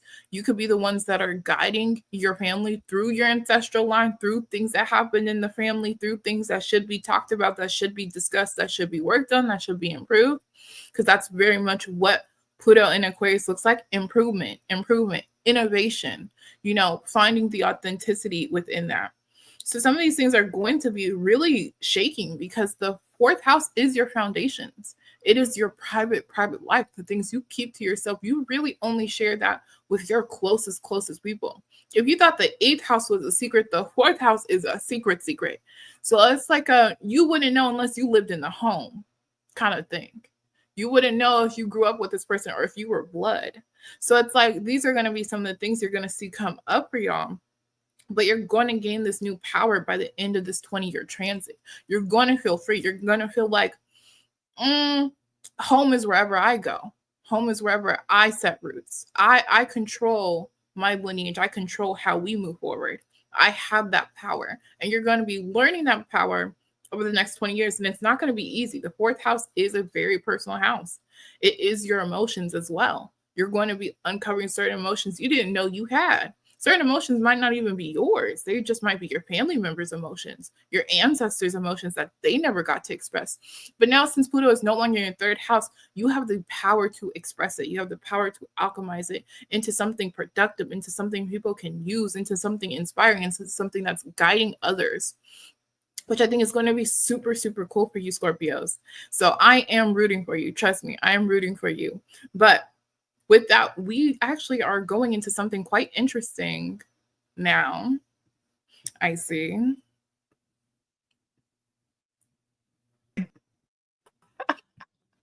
I'm here, y'all. So yeah, we would like to take a moment, one, to thank everyone who is here on live with us up to this point. How are you guys feeling so far? Are you enjoying the live so far?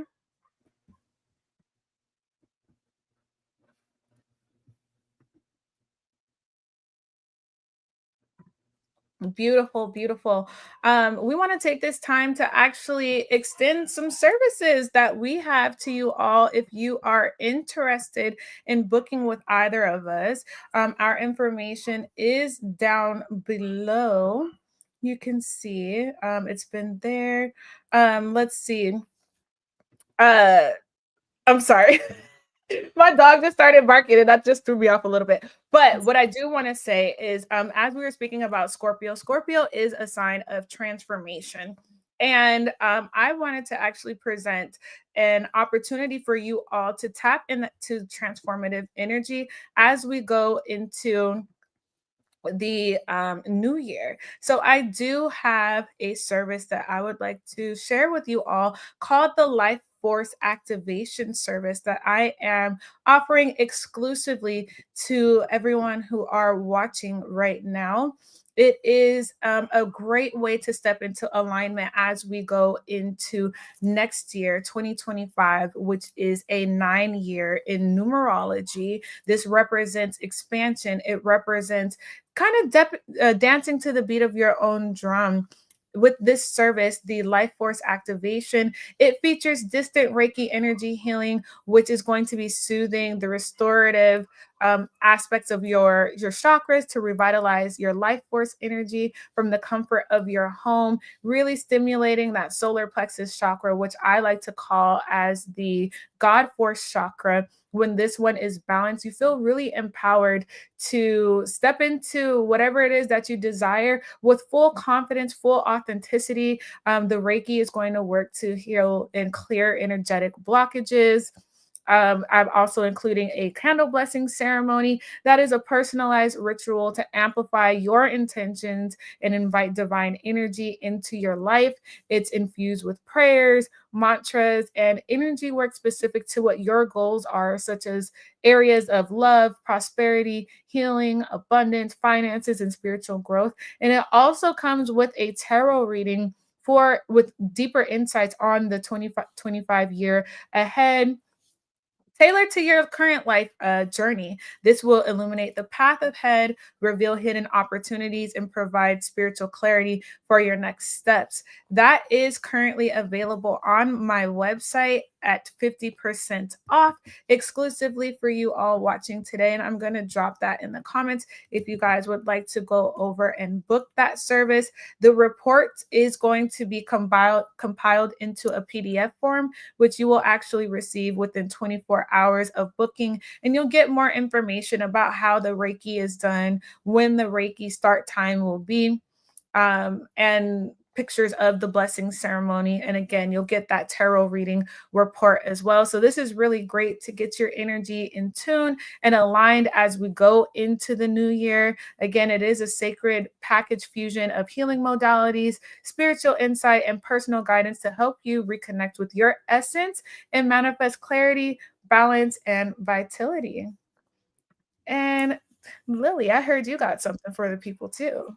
I do have something for the people, and I think it's super cool that you're doing activation for the 9 year, because you and I both know numerology, tarot, astrology, they all flow within one another. They're all connected. So I could see a lot of things for next year are going to look like very ninth house things, which makes it super exciting because we're going to see an increase on the importance of books and publishing and broadcasting and things like that. And with that in mind, because we will have so many transformative events next year. I mean, Pluto's going into Aquarius. That's crazy enough, but what else is there? There's a ton. There's actually a ton. North Node and South Node will be in Pisces and Virgo. That'll be different. Eclipses. We have Neptune in Aries. We have Saturn in Aries. We have Uranus also gearing up to go into Gemini.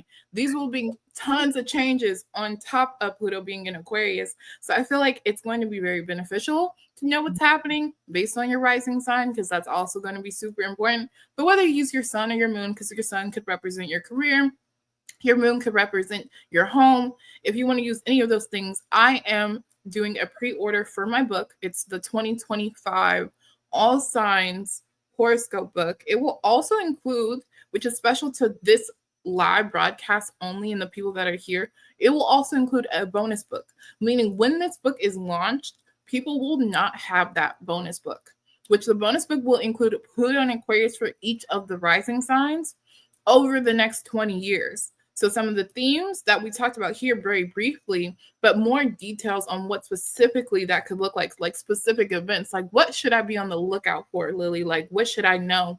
Like, okay, because I'm this sign, what's going to happen in my life specifically with it being in this house or this part of my chart?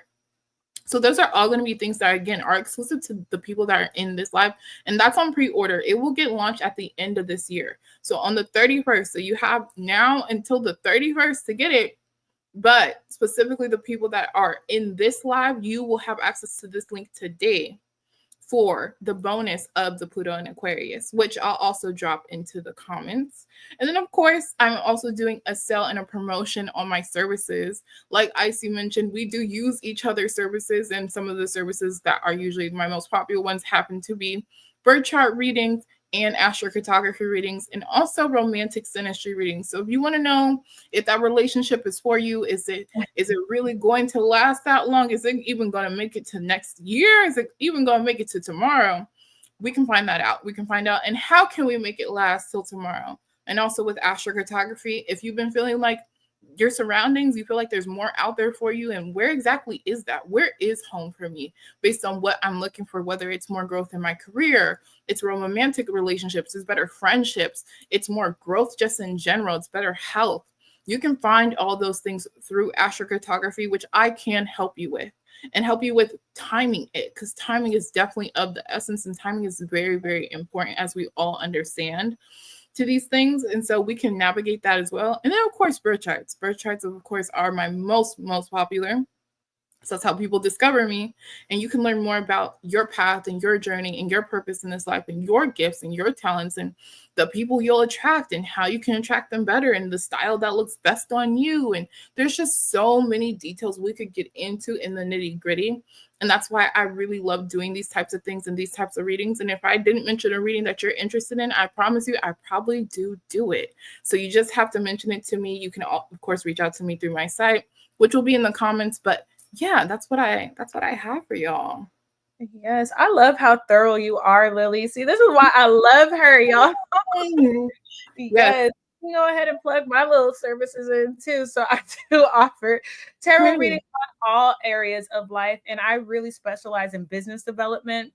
And so, like, that is my jam right there. So if there are any entrepreneurs or aspiring entrepreneurs, let's talk about your business goals. Let's map it out for 2025. Let's tap into maybe products or services that you have and explore ways of expanding that in a way that is going to, go over well with your audience. I've helped so many people build six-figure businesses, and I really take pride in that because it's just amazing to be, one, an entrepreneur myself, but also be able to coach other people intuitively, tapping into the unseen. Because with what I love about spirituality is that we're able to shine a light in those aspects of ourselves that sometimes we forget about, and also abilities, characteristics, talents that we have that we may overlook. And more sometimes people do overlook those things, but being reminded of our abilities and our special powers that we all have as individuals, and there's a lane for literally everything in this world. Let's tap in with that. But I also do love and relationship readings. We can do general advice, connect with your ancestors. And then I also, Reiki is so true to my heart. I've been through some very challenging times in my life where Reiki was able to bring me out of darkness and really bring me back into alignment, where I didn't have to lose that joy and that innocence within myself, and I was able to recall it back. And that is a reason why I decided to study Reiki and now offer it on my website. So if there's any energetic blockages that you feel need to be cleared, even if you don't even know what they are, I can do energy scans to help you identify those areas and get them cleared for you. And we can get on an energy healing plan.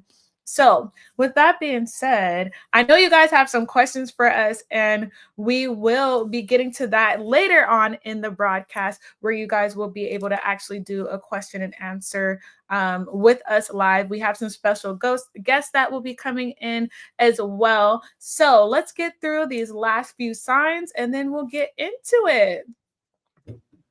So stay tuned, you guys. All right, let's see. Who do we have coming up next? Is it our Sagittarius? Sagittarius gang. Okay, let's see. What do we have coming in for Sagittarius in 2025? Pluto and Aquarius transit starts now all the way through 2044. Let's see.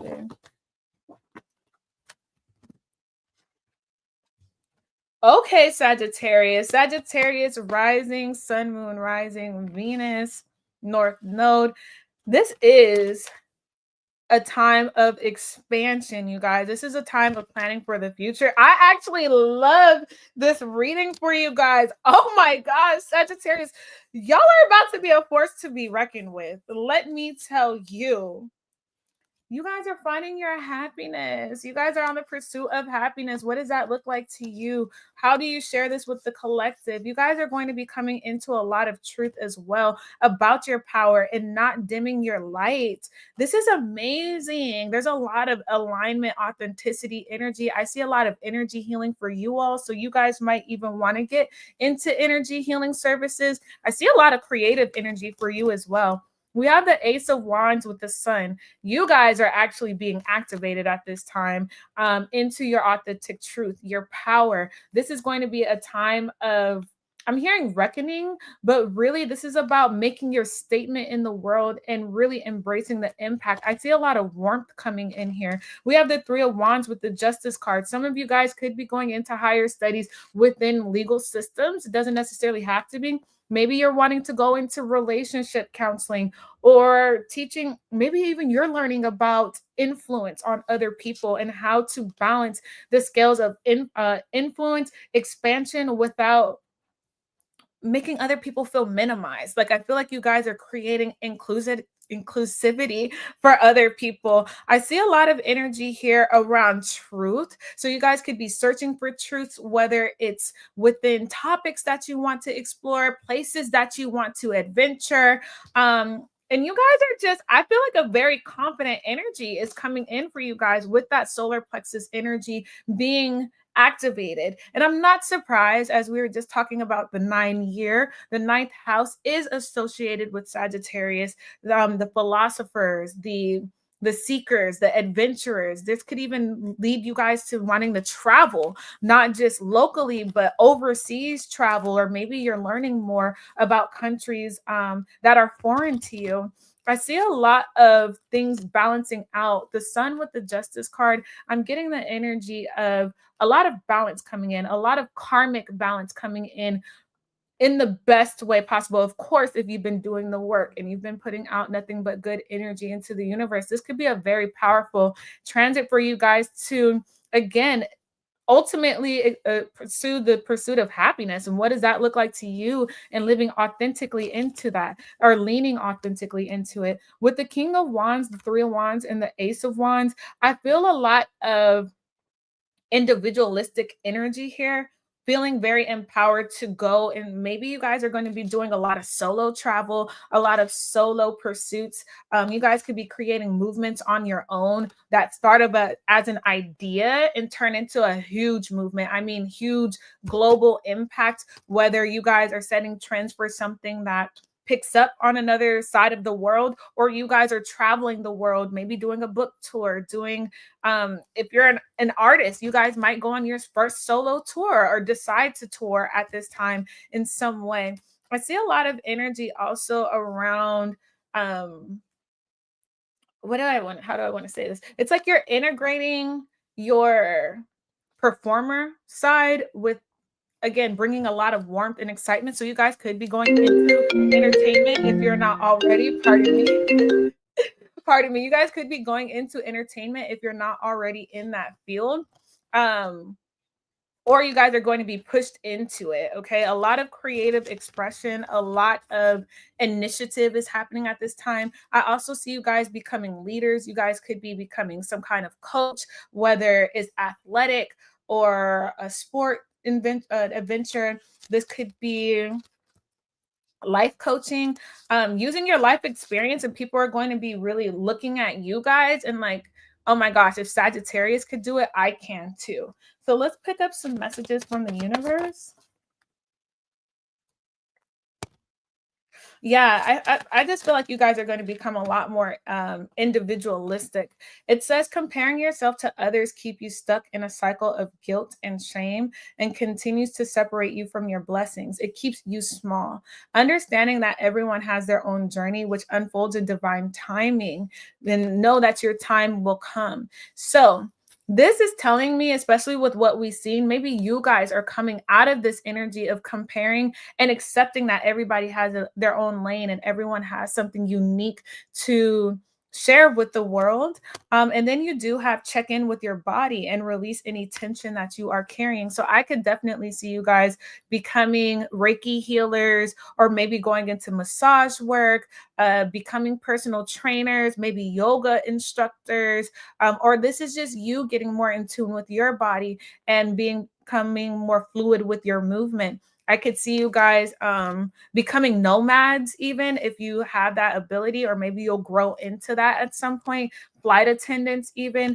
And I say that because I'm getting this energy of, you know, how like when you're stuck in one place for too long and you're like, oh, I got to get outside. I've got to do this. I've got to do that. Like, I just see you guys really flowing with that and giving yourselves the freedom to do so. And that's really, really powerful. So as we flow, let's flow into the Astros. Faces.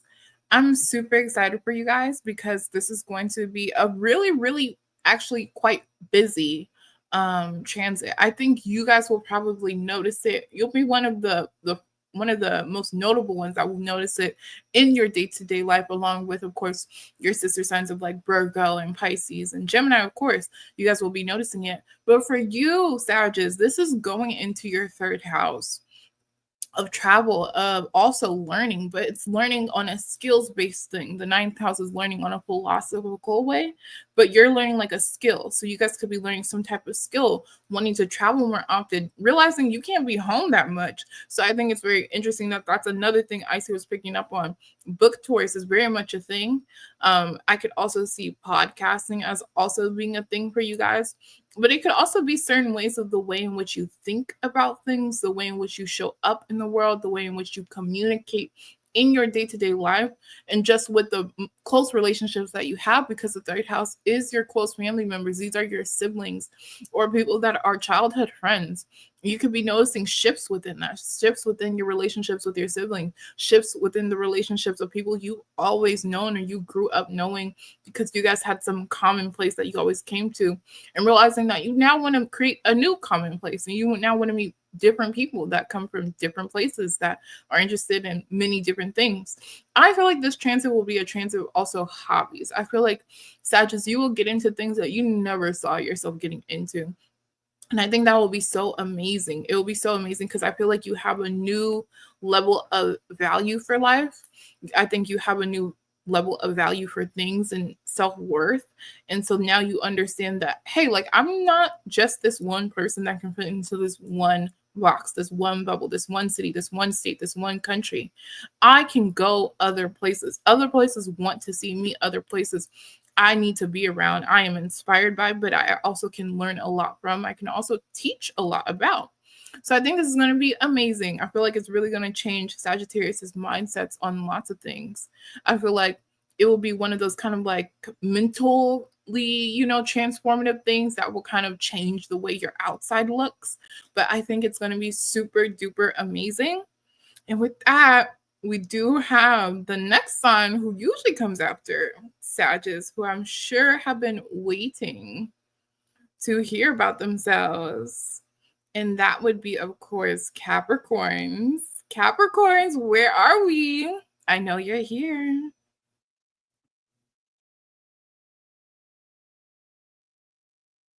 Yes, Capricorn, make some noise. Woo, woo, woo, woo. Capricorn, I'm so excited to do y'all's reading. Let's jump in to it, honey.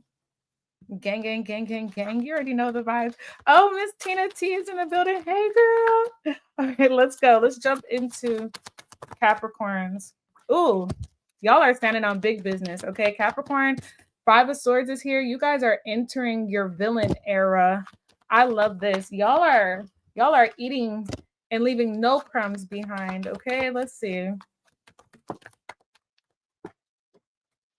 Oh my gosh. Oh my gosh, Capricorn.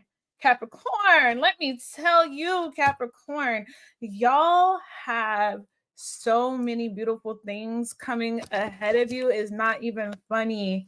With the Five of Swords, Page of Pentacles, I really feel like this is going to be a huge energy of you guys being able to tap into areas where maybe you were overextending and now you're pulling your power back. You guys might even be taking the destiny of teaching lessons into your own hands in a lot of ways, but it's also about conserving your energy. So we don't spend a lot of time on peasants, right? But we will deliver a message or a lesson as needed to be. I'm also getting a very protective energy as well. So you guys could really notice spirit is around you, protecting you and guiding you in ways that maybe you haven't seen before, or this could even come up as messages kind of trickling out over the next 20 years where you're looking back at the past and you're just like, wow, spirit snatched me out of that situation for a reason and a season, or people come into your lives for reasons and seasons. I see you guys really standing up for yourselves and really stomping, okay, putting your foot in the pavement and really making a name for yourselves. You guys could be going into new areas of study, new areas of work. This could also be you guys are like really teaching people, but also opening up your minds to new ways of managing money, finances, but also learning a lot of new practical skills. We get the Four of Wands here. This is really beautiful. You guys could be maybe moving into a new home, or you guys are getting a new job that feels a lot more in alignment with you. But also with the Four of Wands, we have the Two of Cups, which is about relationships. So either you guys are going to be deepening relationships with people in your family, your friends, or this could be a romantic interest. And what I love about this, if we have the Four of Wands with the Two of Cups, the Four of Wands could be seen as a twin flame energy. It represents the vibration of 1111, which is a higher frequency connection relationship. And the Two of Cups represents soulmate bonds. So you guys could be pulling in a lot of karmic soulmates who align with your higher self. So when we say karmic, sometimes we get scared, but karma is not bad. Karmic could also be really good. So it seems like you're aligning with better relationships and partnerships that are going to push you forward toward your soul's path, towards celebration. People who have something to offer to you and who aren't just take. These are healing connections as well. So this could also be healing environments with the Four of Wands. You guys are going to be moving into places that contribute to your soul's growth, okay? And especially with this Page of Pentacles, these are people who now, when you've been so used to maybe over giving, now you're like, no, what you got for me? And it's not even in like a selfish way or anything like that. I just feel like you guys are more so in the energy and vibe over the next 20 years of allowing the universe to surprise you, allowing the universe to nurture you, allowing the universe to pour into you through the connections that you're going to have around you. You guys have a lot of opportunities with the Seven of Cups opening up in the Page of Pentacles. Maybe you guys are going to be trying new paths that you haven't considered before. You guys are allowing yourself to really dive deep into your intuition and invest in creative projects. Pardon me. Invest in creative projects, creative visions. I'm really getting the energy of the world is your oyster. And this could be because of the relationships that you're going to be having come in at this time. They're going to be showing you things about yourselves, maybe exposing you to things that you didn't have access to before. But with the Seven of Cups, this is, with more opportunities, it does ask us to lean on our discernment. So while you have a lot of really beautiful opportunities coming in for you, don't get lost in the sauce and see everything through rose tinted glasses. But honestly, I feel like you guys are going to be just fine with that, because you have the King of Cups with the Hermit. The Hermit is somebody who's very wise. They are very protected by spirit, and they are somebody who's learned a lot of lessons. They've gone through a lot of imbalances, and now they know how to balance themselves. So if you were to go down, let's say, a relationship with someone who seemed like the perfect person, for example, and you start seeing those red flags, you're going to be able to pull yourselves away a lot quicker, and be able to alchemize your energy a lot sooner so that you don't make the same mistakes that you made in the past. So this is a really, really powerful and beautiful energy to have. You have a lot of wisdom that is going to be guiding you. This is an energy of like, I don't need anybody. I don't need validation. I don't need to be accepted. I'm just fine with walking down a lane of my own and feeling comfortable with being by myself. And whoever comes in, great. They're supposed to be here. And whoever I have to fight to be here, don't need to be here. Okay. And it's like, it's giving, a lot of people are outside of the club and they're looking and they want to get in. And it's just like, access granted. You should have stepped on it and seen the value the first time. So I feel like there's an energy. There could be a lot of people from your past wanting to come back around, a lot of ghosts coming out, of people who you haven't talked to in a long time, wanting to have a dip in the pool that Capricorn is serving up, a dip in that sauce. All right. With this Hermit and the Seven of Cups, I also feel like you guys are also going to be a sign that becomes more spiritually inclined, but also like respected for your gifts. You guys could be getting more into holistic practices. So maybe naturopathy. This could be, maybe you're making more tinctures, you're making teas. You guys are really going to be leaning into self-healing, which I love. And also self-soothing could be a major theme for you all as well. You guys are recognizing what your power is. I feel like you guys will be loving with compassion and understanding, but also having enough love and respect for yourselves to know that everyone does not deserve that from you. But again, this Four of Wands energy, this is a lot of victory, a lot of celebration. I feel like this is going to be a time of a lot of expansion in terms of building your communities, and just meeting higher connections that are going to bring you more education opportunities, people that you can learn from. There's instead of giving the handouts, you guys, the universe is going to be giving you guys a lot of opportunities to be uplifted by the people that it's going to bring in, which is going to be a breath of fresh air for you all, I'm sure. So let's see, what do we have? Messages from the universe for our Capricorns. Happy birthday in advance, Capricorns. I know you guys are already planning what you're going to do. Wow. This new chapter. So you guys are stepping into a new chapter of life. Pluto coming out of your sign. Earlier, Lilly mentioned that when Pluto leaves a sign, it does bring gifts. So if you weren't there, this is a friendly reminder. You guys are going to be rewarded for all of that work that you've done. This new chapter in your life is going to require a new way of seeing things and a new way of seeing yourself, Capricorn.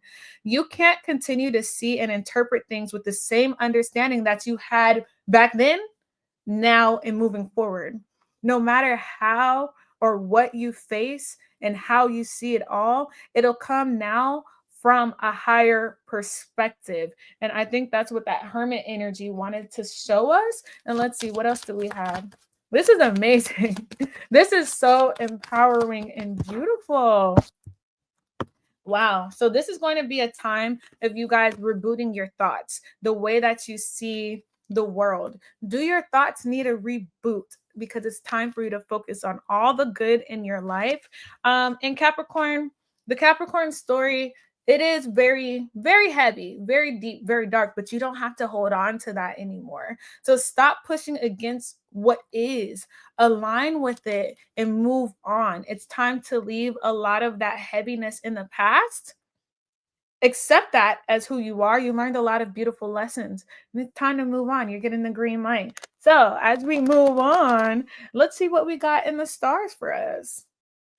Yes, let's see what we do have in the stars for us. And by the way, let me say, congratulations to the Capricorns who had Pluto, by the way, in their first house for the past 20 years. Since 2008, we've been getting kicked, pushed, pulled, hair, stomped out, and also it just being in our sign in general for fellow Capricorns. You felt that energy. You felt that pressure. Like, damn, I can get a break. And now we finally have that. Now it's time to be the villain. Now it's time to turn up. Now it's time to really show out, because people have been playing on your body and now they need to see. Now they need to learn. And part of that with Pluto leaving your first house is you're having the freedom to be yourself in its fullness, in its most authenticity. and not having to worry about what other people think. It's like, oh my gosh, like I've been watering down myself to make y'all seem better. It's like if you try to put champagne next to apple cider, it's like, no, I'm champagne. You might look like me, but you ain't me. You couldn't be me. We are two different things. Doesn't make you any less, but I am champagne. We only bring this out every so occasion. You know, apple cider for the kids. You know, we ain't playing over here. So I'm excited because Pluto's going to our second house. And like I said, it is a planet of wealth and it's going to our second house, house of money. So I see Capricorns really getting on their, SHIT, really getting to the bag, really investing, taking money seriously. Because we learned our lesson. We ruled by Saturn. We learned our lessons. We understand money. We said, let's get this stuff together. Understanding our worth and allowing other people to understand it as well. And if they don't get it, they don't get it. They missed that train. But baby, we on to bigger and better things. So a lot of these things we're going to see transform. I also think for a lot of Capricorns, in regards to values, it also, the second house is our diet. So a lot of Capricorns could be changing their diet, their dietary lifestyle, the things they eat, the things they ingest. But the second house is the stuff we ingest. And that can include the kind of narratives and dialogues and conversations that you're around and the people you're around too and what they value. You're understanding, ooh, I'm around a bunch of flies who like shit when I'm a bee. I can't be sitting up here trying to convince them that honey tastes better than shit. No, I gotta go where there's other bees who also like honey, who also like making honey, who also like making pollen, who also like working together, who also like getting to a better collective goal. And I feel that's going to be for all of us. And I'm so excited. I'm super, super excited. We are rebuilding ourselves. We are rebranding ourselves. We are just coming into the new. And some people ain't going to like it. And they don't have to. They don't have to. They'll get it later or they won't get it at all. But hey, that's not our problem. It's not no more. It used to be. It's not no more. And speaking of Aquarius, we do have to get to them. It is their turn now. It's their turn. We went through ours. It's theirs. We're going to have to help them out. They are our fellow Saturn sisters. Let's help them out. Let's give them some guidance. But, you know, they got to go through it now. So with that, I see we are going to go into Aquarius. I'm going to let you take that over. No. Why would you do that? Aquarius. We want to extend love and compassion to our Aquarian friends. I think this is going to be a really amazing transit for Aquarius. Absolutely. But also it's going to be very challenging because Aquarius is a fixed sign. And with Pluto, the planet of destruction, coming into their sign, it's going to be really interesting time for them. And I am a cardinal sign, so I can personally say I am going to give this insight to y'all with it coming out of my sign of Capricorn, Pluto coming out of my sign of Capricorn. It is going to challenge you. It's going to push you into the deepest parts of yourself, and either you're going to sink or swim. And that is kind of the energy for Aquarians moving forward. This is going to definitely be a very sink or swim time period for you all, especially if you've been clinging on to outdated ways of doing things. And I feel like it's going to affect y'all even more than the cardinal sign collective, only because Aquarian energy is all about innovation, right? So there's going to be a lot of things changing around us. In Aquarius specific, it's going to bring a lot of changes internally. So let's see. The name of the game is to adapt, adjust, and embrace. Okay. Let's see what's coming in for Aquarius. And I'm not going to lie, it brought in some really harsh truths. And look at this. The first card out is the Judgment, which is a call to Jesus moment. But this is also a time of understanding. It's a time of reflection. It's a time of being called to a higher purpose. So if you've been in your comfort zone, this is going to pull you out of that comfort zone. It's going to bring a lot of truths, both about yourself and the world around you, that maybe you hadn't seen before. What's coming in for Aquarius, Pluto, Aquarius transit? This is going to be an opportunity for you all to step into your power, your confidence, and really bringing a lot of balance into your lives. Let's see. Wow. Then we have the Hermit in reverse and the World in reverse. So what I'm definitely going to say about these cards here is that you guys, okay, so there is an opportunity for you to see your true power. And this is so beautiful, right? With Aquarian energy, this is about seeing your true power, bringing in diplomacy. This is bringing in balance. Maybe you guys are going to be really focusing on your aesthetics and how you present yourselves physically, maybe even in matters of your home, how you show up online. So I could see a lot of rebranding happening for you all, Aquarius. But I'm also getting this energy of like, there could be some ego checks, okay, for those who are really persistent at pushing a cause. So you guys could go into advocacy work, but I also feel if you push too hard, you might get a little bit of bite back. All right. And I say that because we have the Emperor reverse with the World reverse, both of which cards, especially as a fixed sign, and for me, the World card represents the fixed signs.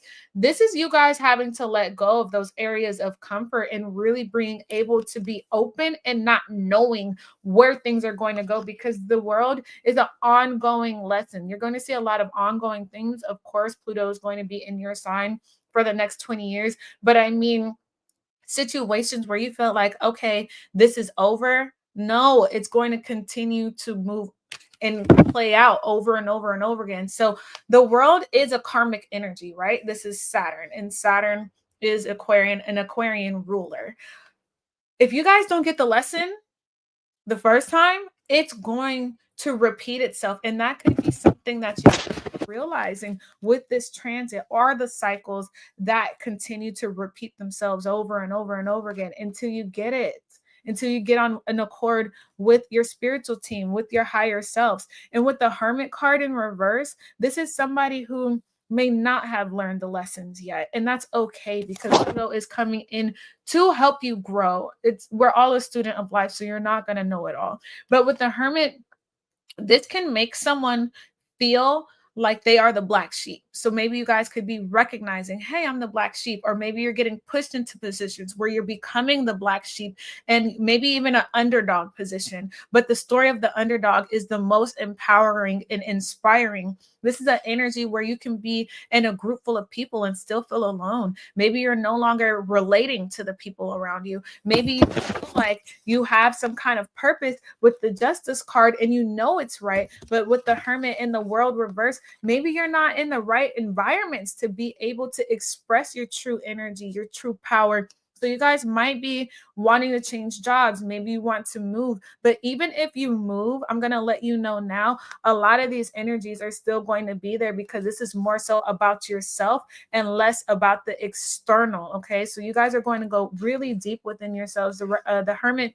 does represent our shadow sides. This is going to be pulling out a lot of things that maybe you thought you had closure with, and maybe you're revisiting. But this could also be really empowering and a really forward moving energy with this Queen of Wands, because this could be things that maybe you guys put and you hid away because you were afraid of expressing these parts of yourselves. But now it's going to be pulled out, right? You are the unique sign and the unique energy. So utilize this to your ability. Utilize this to the best extent that you can, because with this Judgment card, you are going to be standing out during this time, Aquarius. So if you know the eyes are on you, give people a show, give people something to watch.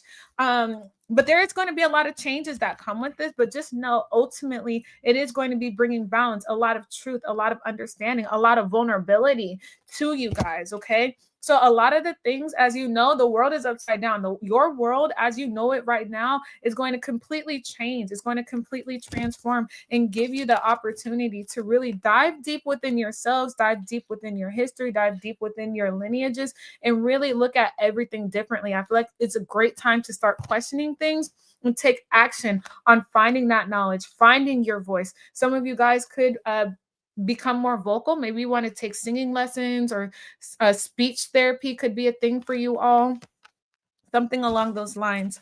So let's see Let's see. What else am I getting from these? Yeah, I feel like also you guys could start seeing, like, your clairvoyance could be more activated at this time during this transit. Yeah, I feel like this is a time for you guys to stop holding back on living in your true authentic selves in fear that other people won't accept it, and find it. Maybe you guys need to accept something about it first so that other people will accept it. So let's see. It's like you can't hide from yourselves anymore, okay? Oh, it's never too late to start over. You have to trust in the magic of new beginnings. They're waiting for you. So notice them, seize them, and appreciate all you have. Relax and trust. And messages from the cosmos. Remember that it's okay to be happy. It really is. It's okay to be happy, Aquarius. That's deep.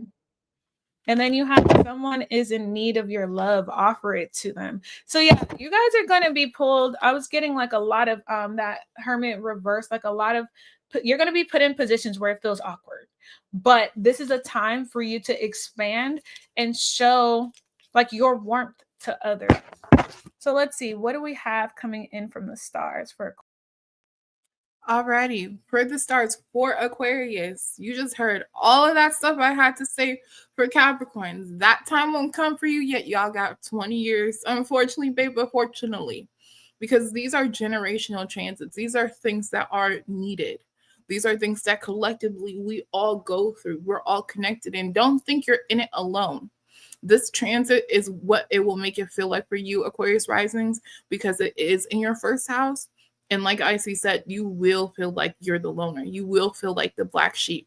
If you never felt like that before, you'll feel like it now. If you always felt like that, you'll feel it even more.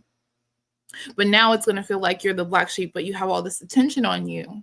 And this attention isn't always the best. In the beginning, it's not the best. And you can ask those Capricorn risings and Capricorns. The intention wasn't the best. People, you're going to realize, are going to project onto you. Now you are the scapegoat. Now you are the one that's shaking things up that people don't like, that people are afraid of. Now it's you, but you don't recognize that in yourself. You're not going to see it just yet. You're going to notice the themes, but you're not going to see it just yet, because life's going to try to make you hate yourself. It's going to try to make you afraid to be yourself, afraid to step into your power and your personal power. It's going to make you feel like you got to lean on other people. Like you have to use other people's power when in fact it's actually the reverse. But it's going to take about 20 years until you realize who you actually are. Some of the things that could look like that, some themes are, of course, personal transformation, but this is kind of the period of you letting your old self go. And you're going to take 20 years to let that part of you go. And it's going to take it time over time. As soon as you feel like you let something go about yourself, you realize it's actually still there. It was actually a lot deeper. It actually came from somewhere else. It was actually uncovered under other things. You thought this very surface level thing was actually the problem. No, it's actually something very, very deeply rooted. And now you have to spend the next 20 years trying to unlearn that and release it.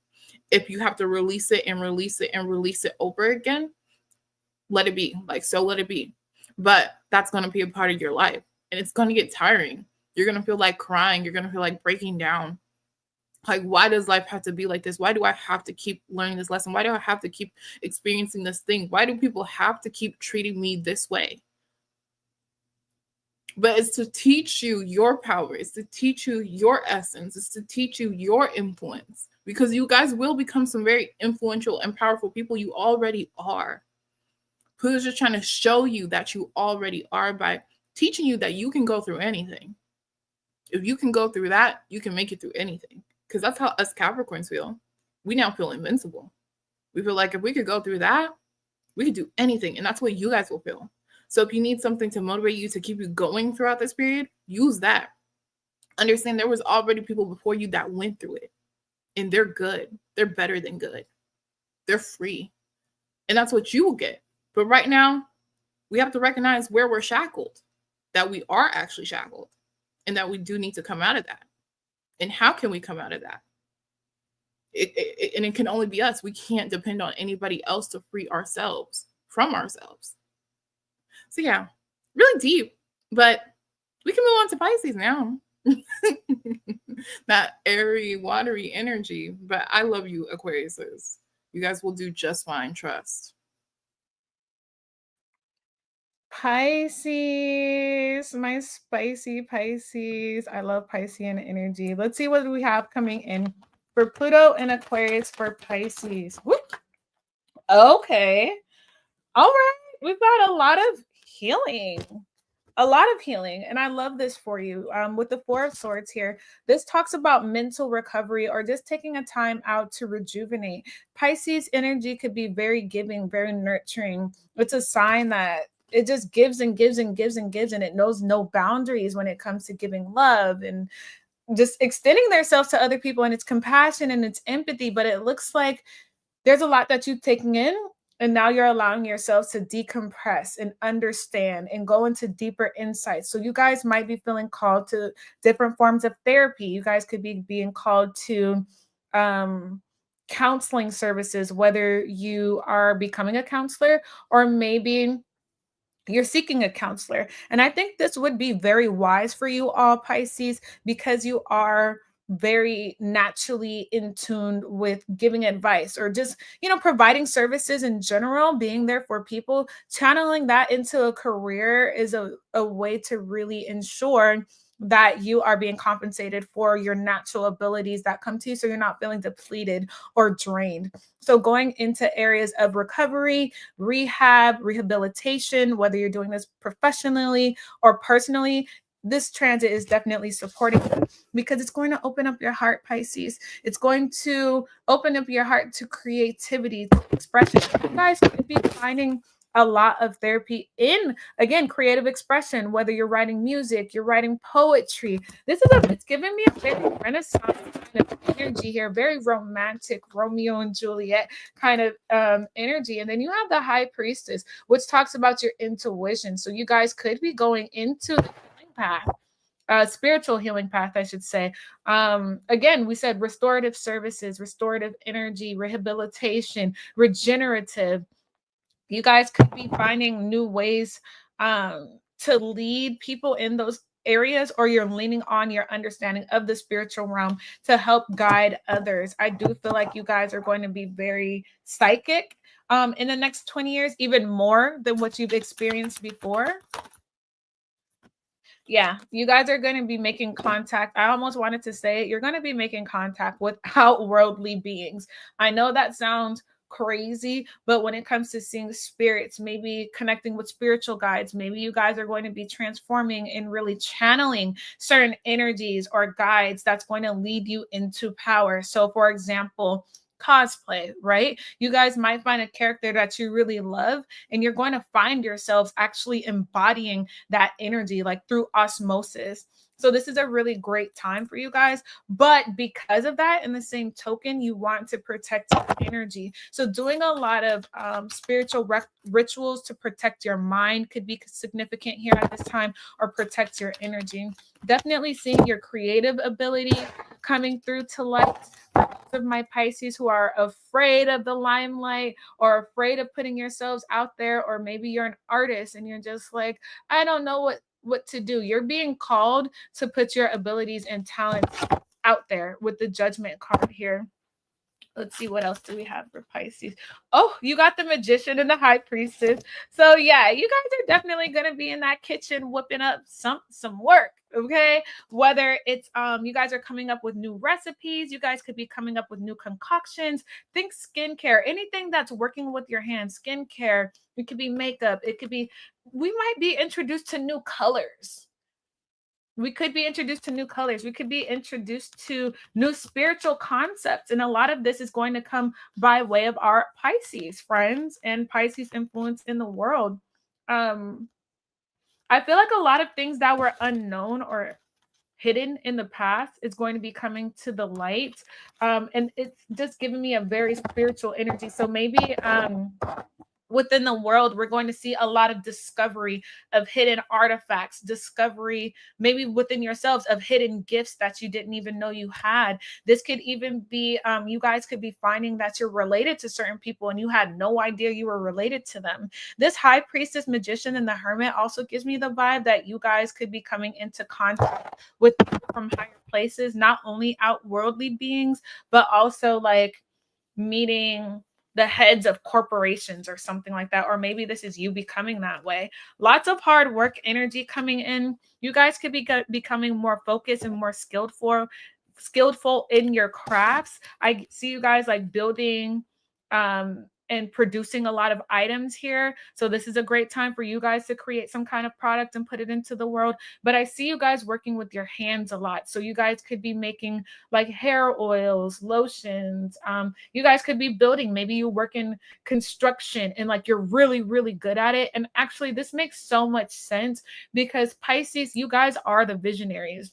There's something about your mind with the magician and the 8 of pentacles. A lot of the things that you're thinking, you guys need to put action and build it, make it happen. Whether you're building apps, websites, desk, cars, whatever it is, you guys are going to be building new things that have not been introduced to this world before.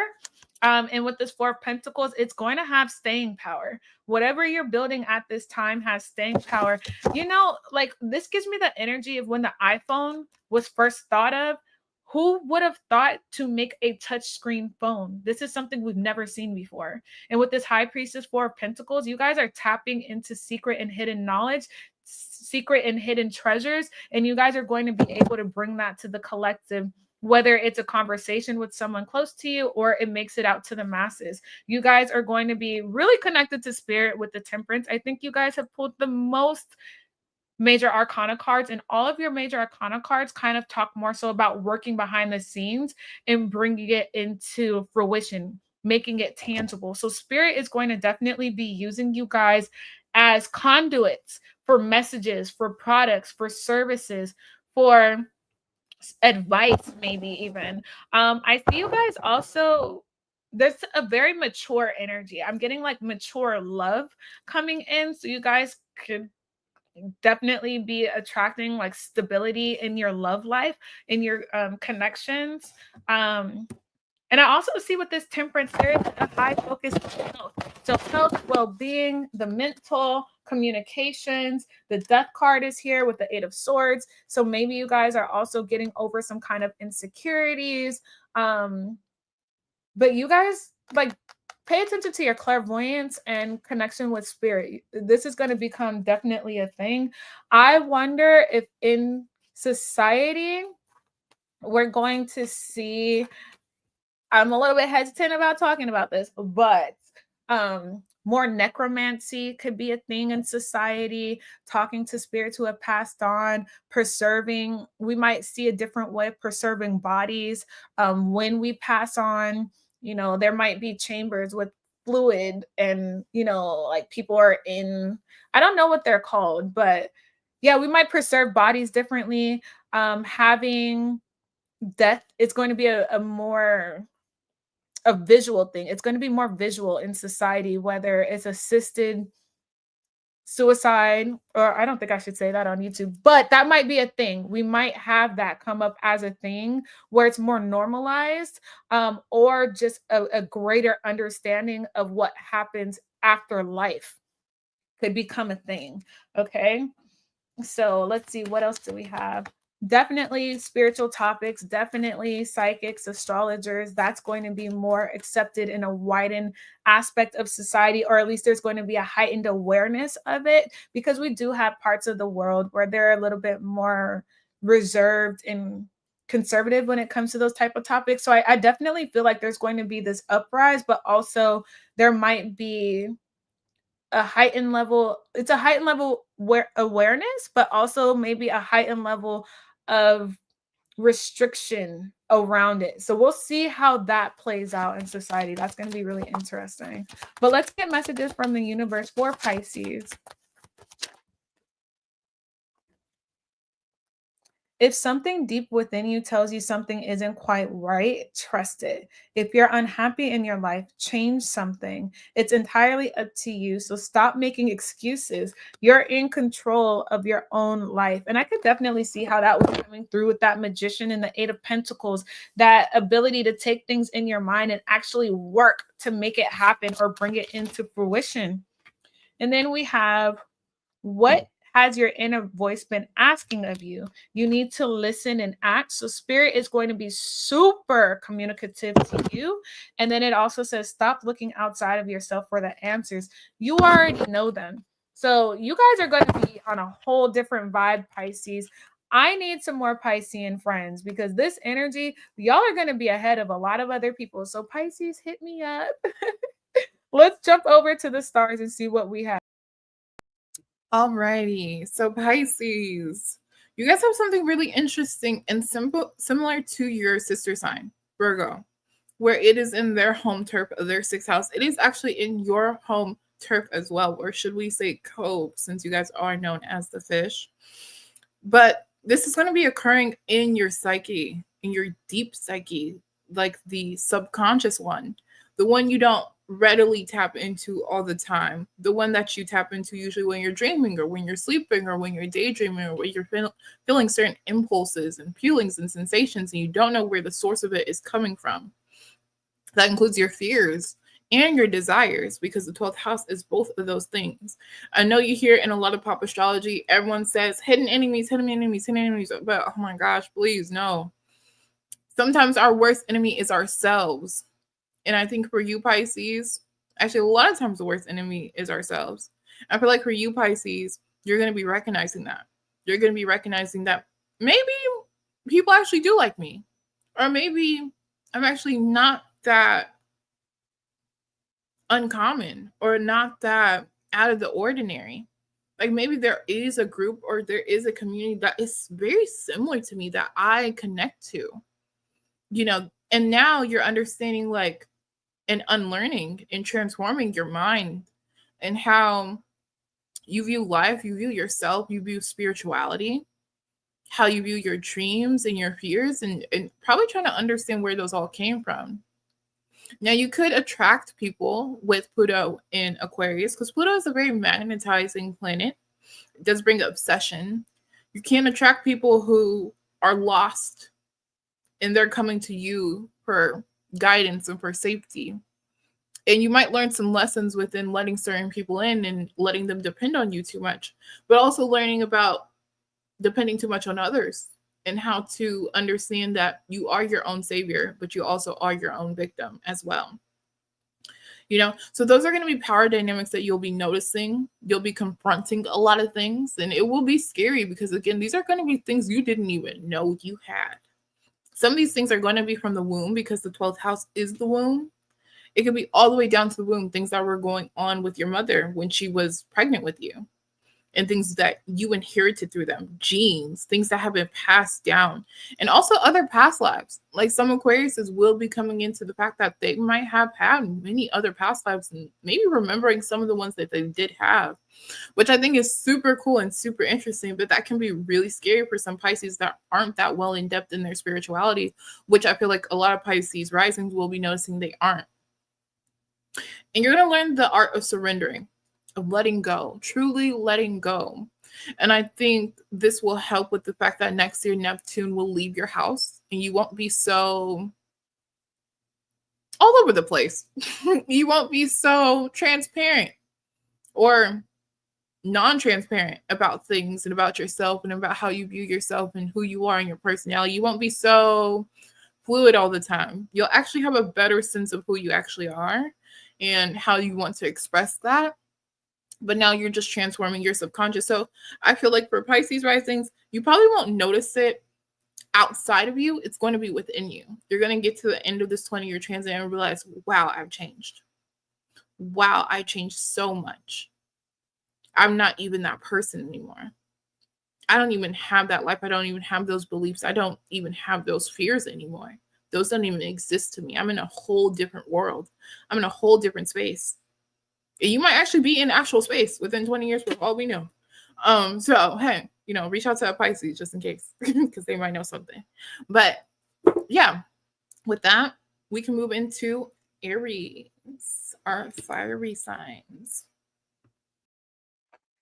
Aries. All right. Are you guys excited? Because I know I am a fellow cardinal sign. This is going to be a very empowering energy for Aries.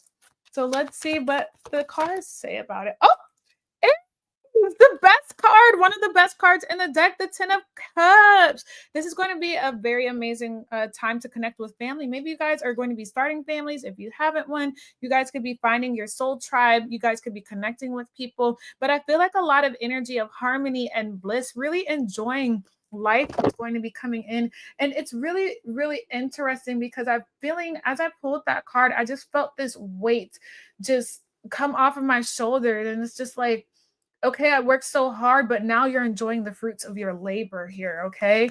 You have the Queen of Cups. Oh, this is such a caring and compassionate energy.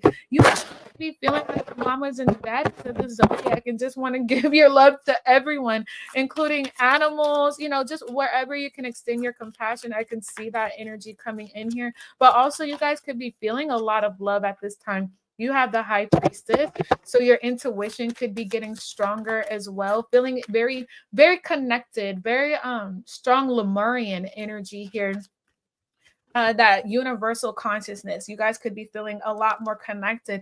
With the Six of Wands, definitely being seen as leaders. Okay, I'm getting Emperor energy, which I'm not surprised because Aries is the Emperor in the zodiac. But the Emperor, in the tarot deck. But what the Emperor represents, it can represent is somebody who's a very forward thinker. Aries does rule the mind. So I feel as though you'll be thinking about the future from a very compassionate, humanitarian energy. Wow. You have the Wheel of Fortune here, baby, with the Ace of Pentacles. If y'all watch my channel, y'all know I love anytime the Ace of Pentacles or the 10 of Pentacles come out, because this talks about new opportunities, new financial opportunities, new stability. Opportunities for stability are going to be coming in for you guys. So I feel like you guys are creating a new version of yourselves. Wow, you have the Ace of Cups and the Six of Cups. Wow, this is amazing, amazing, amazing energy for you guys. And I'll tell you why.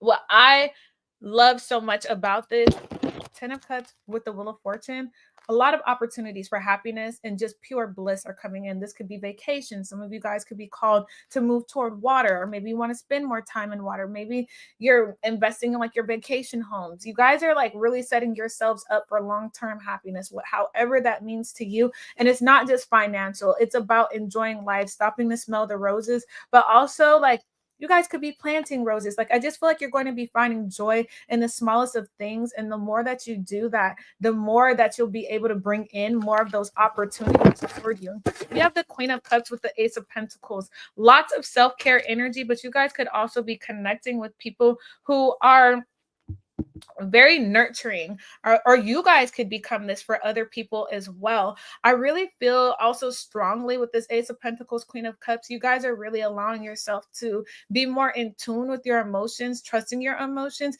You guys could be developing mediumship abilities at this time, but also the ability to create something that makes people feel good about themselves, which I love. Maybe juicing could be a big thing for you all at this time. I'm also, I'm getting something about your diet as well. You have the High Priestess with the Ace of Cups. A lot of renewal, a lot of rejuvenating kind of energy coming in here. A lot of spiritual energy as well. So your intuition could definitely be more on point, more in tune. Some of you guys, if you haven't gotten readings or anything like that in the past, you guys could be feeling more inclined to do so. And then you have the Six of Cups with the Six of Wands. This is really a lot of energy about being supported, but also being able to exchange that support. So how are you showing up in your communities, and how are those communities benefiting you? You guys are going to be in circles where there's an equal give and take. You guys are giving a lot of attention, but also you're receiving a lot of attention. You guys could be giving a lot of compassion, but also receiving a lot of compassion. So much like, I believe, Capricorn energy we picked up on in this played out who? Oh, and Cancer's energy, it really played out. Libras are another cardinal sign. It played out a little bit different for them, but if you have Capricorn in your chart, this is definitely going to resonate even more.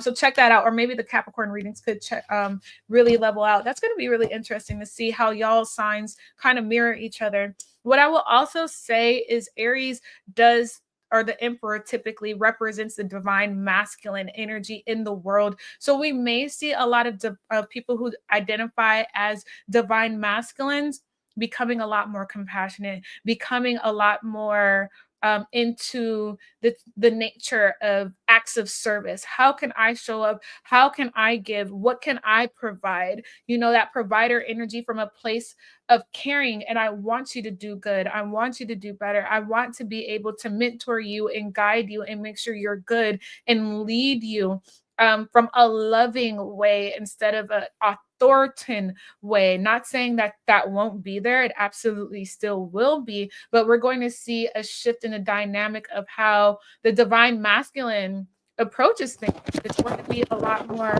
diplomatic, a lot more Venusian, which is going to be really exciting to see how how Lily sees this in the stars in the chart here.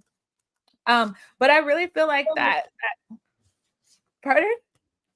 Oh, we're gonna get to you right here in a second, Curly. But I feel like there's going to be a lot of with the Wheel of Fortune. I see this kind of as like a labyrinth, a lot of different doors opening up, the universe expanding your socials again when it comes to love, when it comes to happiness, when it comes to the happily after, when it comes to building family and your soul tribe. I see like a lot of energy around like friends who became family, or deepening your connection with your family and really thinking about how you show up as a friend, as a brother, as a sister, as a niece, as a nephew, as a mother, as a father, and really taking pride in that. Okay. So let's see. It's about impact, your emotional, passionate, empathetic impact. How do you serve others and how do you lead with compassion? This is so beautiful. I love this energy so much. I'm excited to see this actually. Let's see. Your message from the universe is every situation in life is temporary. So like when life is good, make sure you receive it and enjoy it fully. Okay? Remember that it won't last forever and better days are on the way. So this is about, yeah, like taking the good and really allowing yourself to experience and embrace joy. Never forget how resilient you are. So these next 20 years, you're going to be playing that out a lot more, knowing that you always bounce back. Okay, bounce back kings and queens, and stop ruminating over what you did or didn't do. Let it go. So I'm getting the energy of no longer thinking about the shoulda, coulda, wouldas, and looking at the opportunities to do it now and roll with it. So very beautiful energy for you, Aries. Let's jump over to the stars and see what we've got with Lily. Already, Mike, you started on that, y'all. Alrighty, Aries, what do we have in store for you? Well, this actually is going to be very, very much in alignment with your chart already, because again, you guys are naturally the first sign of the zodiac. So you guys already have the chart set up how it traditionally is. So Pluto and Aquarius will be going through your 11th house, where it natally Aquarius likes to be. It's a good place for that. But I'm going to be honest, Pluto in the 11th house is a bit tough. Pluto in the 11th house is kind of similar to Aquarius's, where you could end up feeling like the black sheep at first and feeling like you don't have a place or a home really that you can call as your community for people that you can connect with. You might feel like you're searching for it or you just haven't found it yet. Also, it can feel like also the goals that you have for your life, the dreams, the far out of reach ones you feel like are far out of reach. You're a lot more afraid of accomplishing them, but you're feeling pushed to do so. Especially with a lot of the changes that are going to be going on next year for you, Aries, you are definitely going to be a topic of discussion. You have Saturn going into your sign, you have Neptune going to your sign, and then you got Pluto in your 11th house. You are going to be a topic of discussion. Pluto going to 11th house can bring cult leader kind of vibes. So you can create your own community and it can be very extreme. You know, people can kind of come to you for spiritual guidance and for lessons because they recognize the power that you might be being bestowed with, or the influence you might be being bestowed with. But I do advise you do so in a constructive way, because if we understand anything with Pluto and Capricorn, you get too comfortable, it will knock you down. So, you know, keep that in mind. But yes, your social circles will be transforming. Your dreams and your long-term goals will be transforming. You'll be putting a lot more effort and time. I feel like if Pluto and Capricorn didn't teach you patience, this one will too. But it will teach you that for you, Aries, your whole theme with you being the symbol, your symbol being the ram, you know, you want to be the first one to get there. You want to be the first one up the mountain to say, I did it first. I made it. It was all me. I'm the one that pushed for this. But what you're going to understand with Pluto and Aquarius in your 11th house, that if you want to get there faster, you'll go alone. But if you want to get farther, you'll go together. And you can lead that group. It doesn't have to be something so, you know, not self-empowering. Like, it can be very self-empowering. You could be leading that group to get you guys further. But you have to understand now it's going to be a time of patience, understanding others, opening yourself up to that, understanding that other people might not understand you at first. You know, it's going to be a lot of those themes. But I feel like for Aries, this is going to be really cool. I feel like it's going to be super, super cool. So, yeah, with that, we will get into, actually, I think it's the final sign I see. I'm pretty sure we're at the end. We are at the end. It's our last sign, Taurus, but it's not the end of our broadcast, because coming up soon, we will have question and answers and opening up to you all, our viewers who are watching now. So you guys can join the live and ask us questions, and you guys can join the live on camera or just on microphone. It's totally up to you, but that information is going to be coming soon. So stay tuned, you guys. Taurus. Let's see what's coming in for Taurus in this Pluto and Aquarius. Oh, y'all got the 5 of Swords, same sign or same position as Capricorn did. Very interesting. Ooh, okay. Okay, Taurus, I see y'all. Okay. Let's see. Okay, yeah, we got to keep going on this one. Taurus, y'all got some energy or interesting energy coming in. Whoa. This is going to be a very challenging time for you guys. I know Aquarius kind of got a little bit of the challenging energy, but you guys are going to be going through the ringer. I hesitate to say it, but it's the truth. You guys got 555 in your energy. 555 talks about new beginnings, but it usually comes through some kind of challenge, and it can come with loss as well. You guys pulled the 5 of Pentacles, the 5 of Cups, and the 5 of Wands. This is talking a lot about battling things that you need to let go. Some of you guys could be fighting with the past, or fighting to let go of the past. You guys, it could bring up energies of feeling lack or feeling without. It could bring financial challenges as well. But that doesn't mean every problem we have a solution. Okay. Oh, you guys got all the sides in the deck. You have the 5 of Swords, the 5 of Pentacles, the 5 of Cups, and the 5 of Wands. There's going to be a lot of challenges. The number 5 in numerology represents conflict. It represents changes, really, conflicts and changes, and you guys got all of them. So you guys are going to see a lot of things shake up within your energy. You guys might become more moody over this transit. You're going to see a lot of things shake up in terms of movement. Maybe some of you guys will have to move a couple of times. This could be a lot of things getting stirred up in your emotions, feeling bad about certain things that have happened. There could be some shakeups with finances, or maybe your energy. You guys could be feeling a lot more lonely than usual. And the 5 of Swords, there could be a lot of conflicts or shakeups when it comes to your communications. But a lot of this has to do with power and control dynamics. This could have something to do with addictions. This could have something to do with insecurities or fears.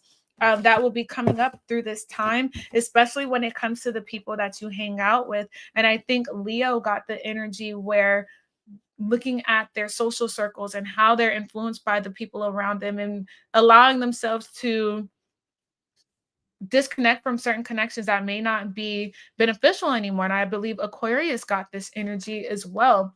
But with this double Three of Cups, I really want you guys to look out for addictions, negative self-soothing or self-coping mechanisms, and try to really lean more into maybe counseling, therapy, talking about things, because there is a lot of loss. I'm sorry. That's just what I see in the tarot, and maybe we'll get some more insight in the stars, the astrology, but it looks like you guys are letting go of a lot, and this could be really difficult, especially when it comes to the areas that you guys found a lot of comfort in.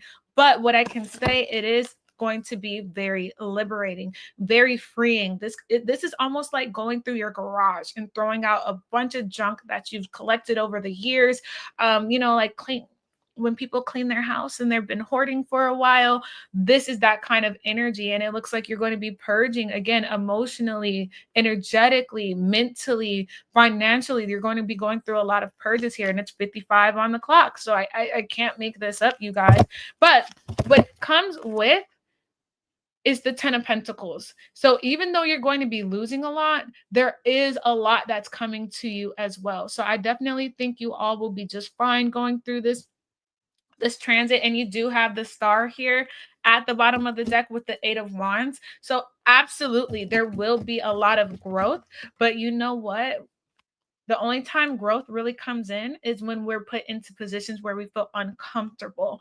For growth to happen, there has to be a lot of change. And usually when there is this, causes us to be uncomfortable. It causes us, we have to lose something. Think about the death and rebirth cycle. You have to let go of a lot of things. And when we looked at collectively, Taurus represents, to me, it's more the earth. It's the material. Okay, so we might see changes in currency that happen, old systems that maybe we relied on, and we're super used to. They're going to change. That could be laws, that could be certain protections that we have, that could be, especially when it comes to the Three of Cups, a lot of shifts within our communities could be happening. There could be certain restrictions that are put into place that we weren't used to, especially when it comes to social media or how we share information, especially with this King of Swords, certain things that we may have access to now that we may not have access to anymore, that's widely accessible. And it could be on the vice versa. On the contrary, certain things that were gate kept are now available. So it really depends. And for you all personally, Taurus, I feel like, things that you value might change a little bit. And I think that's what this transit is going to bring to you. A lot of things that you thought you need, you might not need it. And that could be a really beautiful thing for you to experience, being able to expand in ways that maybe you didn't think that you were able to, due to certain limitations or restrictions being lifted. But it is going to come with some kind of sacrifice. Okay, so let's see what messages from the universe for Taurus. This is your validation that things are finally beginning to work for you. So get ready for unexpected breakthroughs, good news, and plot twists. Blessings are coming. So those plot twists are going to be a lot of things that you don't expect. Okay, when we manifest, God and spirit does not tell you who or what is going to be removed that can't come with you to where you're going. So just be flexible and adaptable. Ride with the currents. Okay. Did I not say we're going to be cleansing out the areas we've been hoarding? Look at that. Clear your mental and physical clutter. You're going to feel much better. And then you have the power to create the life you love. Remember that. As things are leaving, that provides the opportunity for new things to grow, new things to come in, new things to be planted, and new things to be nourished. So let's jump into the cosmos and the stars and see what they have to say. Alrighty, Tauruses. So You are the final sign. And yes, like Icy was saying, for you guys, it is not going to be easy. You and the rest of the fixed signs, it's not going to be easy. It's never easy when Pluto is in the modality of your modality. Trust. All the Capricorn, Aries, Cancers, and Libras can tell you. It was not easy at all. You guys feel it the most. It is the most significant for you. It has the most significant shifts for you. On a personal level, it truly will take some things out of your life that you were not expecting, things you really leaned on. And I could see with this, with it being in your 10th house, things you might have looked at as your North Star. These could have been, situations or dynamics that you looked at as your ultimate goal, the place you're trying to get or you're trying to be. But you might soon realize, like, ooh, like, I don't even think that's even authentic to me. Or I don't even think that's something that I can even really truly is made for me or made for me to fit into. I don't even think that's something I would want anyways. The 10th house is a very generational house. It is the Capricorn house.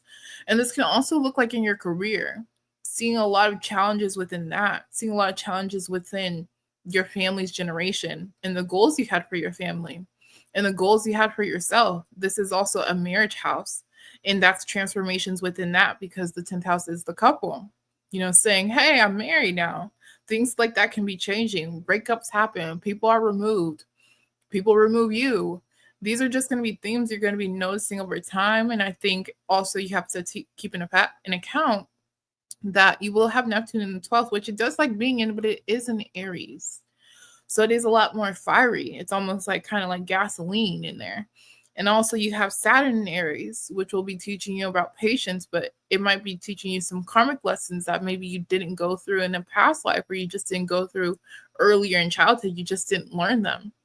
And that, adding on Pluto being in your 10th house, I feel like that can bring a lot of lows, really low lows. And you'll have to learn how to rebuild yourself back up from that without having any support sometimes, or without having that guide or that guidance or that person that you leaned on for guidance, or who was the one that was leading you.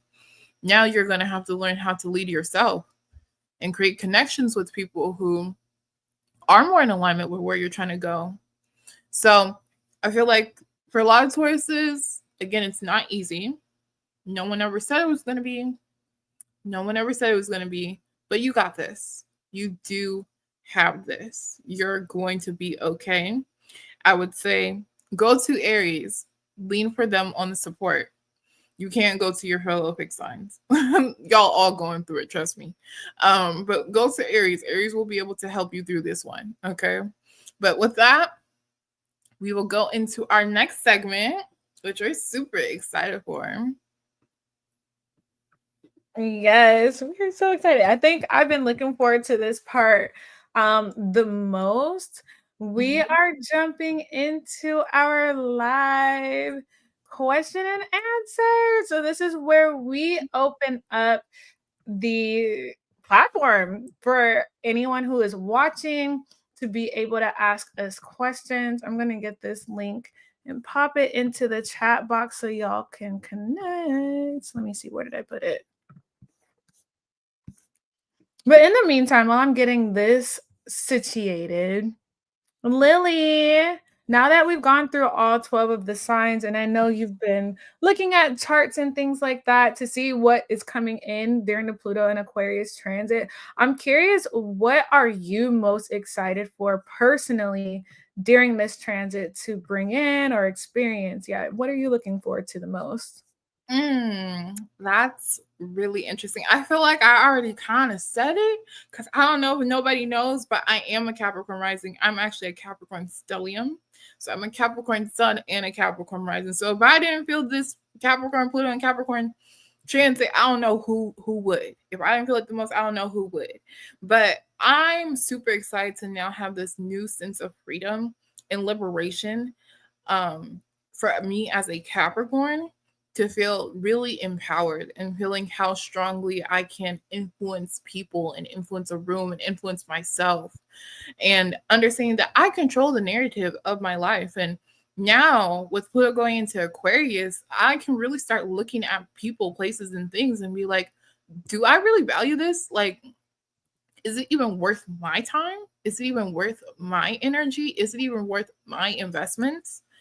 I don't know. I don't think so. And being okay with throwing that stuff away, putting it out in the trash, putting it on the curb.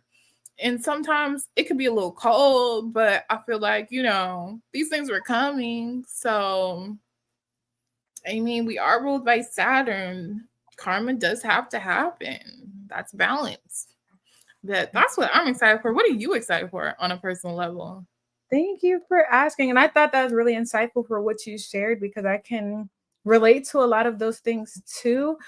Personally, I feel like I'm most excited about being liberated and no longer looking or questioning myself, questioning my abilities, questioning my role in the universe, and really leaning into true authenticity, allowing myself to explore into areas that I've been curious about, but didn't have the confidence maybe to actually do it. I've already been feeling like this Pluto Aquarian energy is already shaking some things up within the family dynamic, more so about me recognizing my family's history, what we went through. My family, I'm a direct descendant of a slave.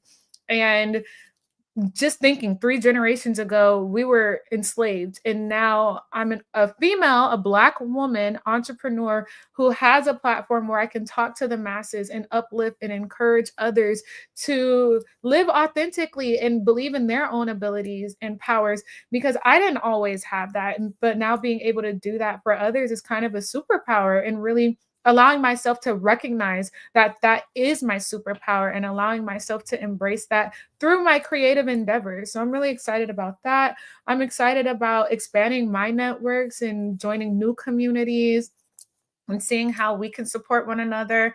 And just collectively, I'm really excited for that human consciousness to be elevated so that we can have more of those deeper conversations that we tend to shy away from on a day-to-day basis, and it becomes more of our norm. So, talking about healing, talking about our struggles, talking about how do we navigate these things within a system or a world that may not be made for everyone who is here. We all have so many unique abilities, and sometimes we struggle to find our own paths within that. But now we have the ability to open that conversation and see how we can take power into our own hands to be able to create those rooms where we can, explore and indulge a little bit more.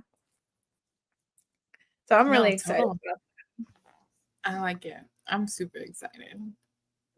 So I'm super excited too. So let me see. We've got some people coming in, it looks like. Oh, let me see something. Oh wait, is the link working? Because I've got confirmation that people are here. Do you see them in the studio? I don't see them in the studio. Uh-oh, Mercury retrograde and Ungana. Let's see. Does the link work? Let's double check. I promise y'all, we done practiced this so many times. You know what? I wonder if I sent it to the wrong one. It is the wrong one. All right, let's update it.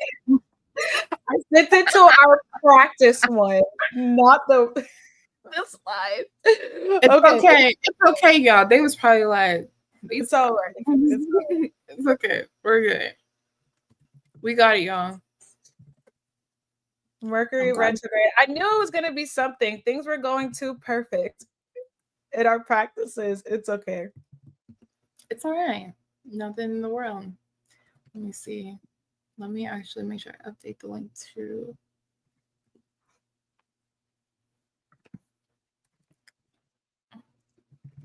So I just put it in the comment box down below. I'm going to post it again.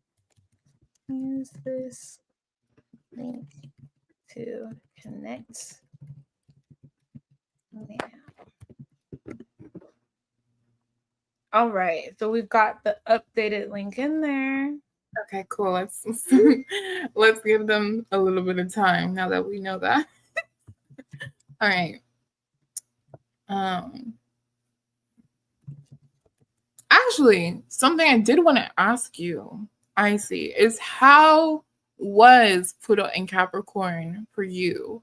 Because I know it started in 2008, and I want to see, like, did you see the significance of it play out for you? Like, how was it for the past 20 years? Absolutely, yeah. So I would say, well, to 20 years, I can't remember that far back. I ain't that old now. No. You're gonna have to ask me after this Pluto and Aquarius. I might be able to streamline the timeline a little bit better. But what I will say, when I Pluto was in Aquarius for a lot of my upbringing and me becoming an adult. So I feel like it was very challenging in a sense of, I want to say when I was around 18 to 20 years old, it was really hard. Actually, from 18 to like 24, it was pretty hard for me. And I think also that is around the time where you're gearing up for your first Saturn return. So there are other astrological things that factor into it. So actually, let's move forward to more so when I became a business owner, because I think that was more so significant.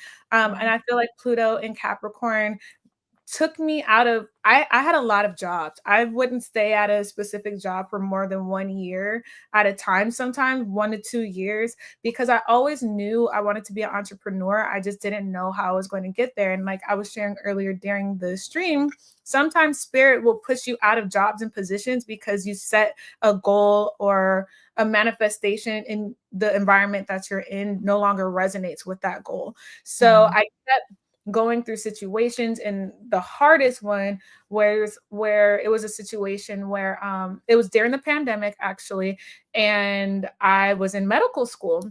I was pursuing a degree. I wanted to become a doctor, and I applied for this medical program at a local hospital that's very big here in San Francisco, and I got denied for it. And that hurt my soul because this is a pandemic, and I was thinking, okay, representation matters. We need more people of color in the industry, because I was seeing a bunch of videos of people of color who were hospitalized and they weren't getting the care that they needed. Or every racial group, we have different chemicals in our bodies and different makeups, so one medicine doesn't affect or doesn't apply to everyone.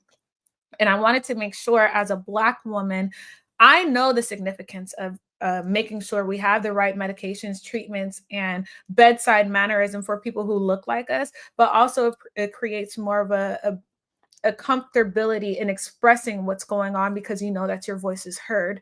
So when I did get declined for that program, and it hurt so bad, but I heard God's voice say, you need to take your business full time. And again, my goal was to be a doctor. So at that time, I went on YouTube, I went live, and I started doing readings. And it was something that I was already interested in, and I started my business by that time, but I wasn't taking it 100% seriously. And that night, I made the most I've made in a live to this day. And that was my sign. That was my like come to Jesus moment. Okay, this is what we're doing. So simultaneously, while I was in med school, I was also working in finance at Merrill Lynch as a financial advisor. And I left this system of predictability for me, which is very Capricornian, having a job in an industry that is highly respected and regulated. I was also teaching on the side as well. I was doing a lot of different things at that time, but I left that structure and created one of my own, which is when I birthed Harmonic Bliss Wellness. And, that's ultimately what we have now. I've been a full on entrepreneur doing harmonic bliss and doing readings 100% since I want to say 2022, I believe it was when I went fully entrepreneurial, like fully working my own business.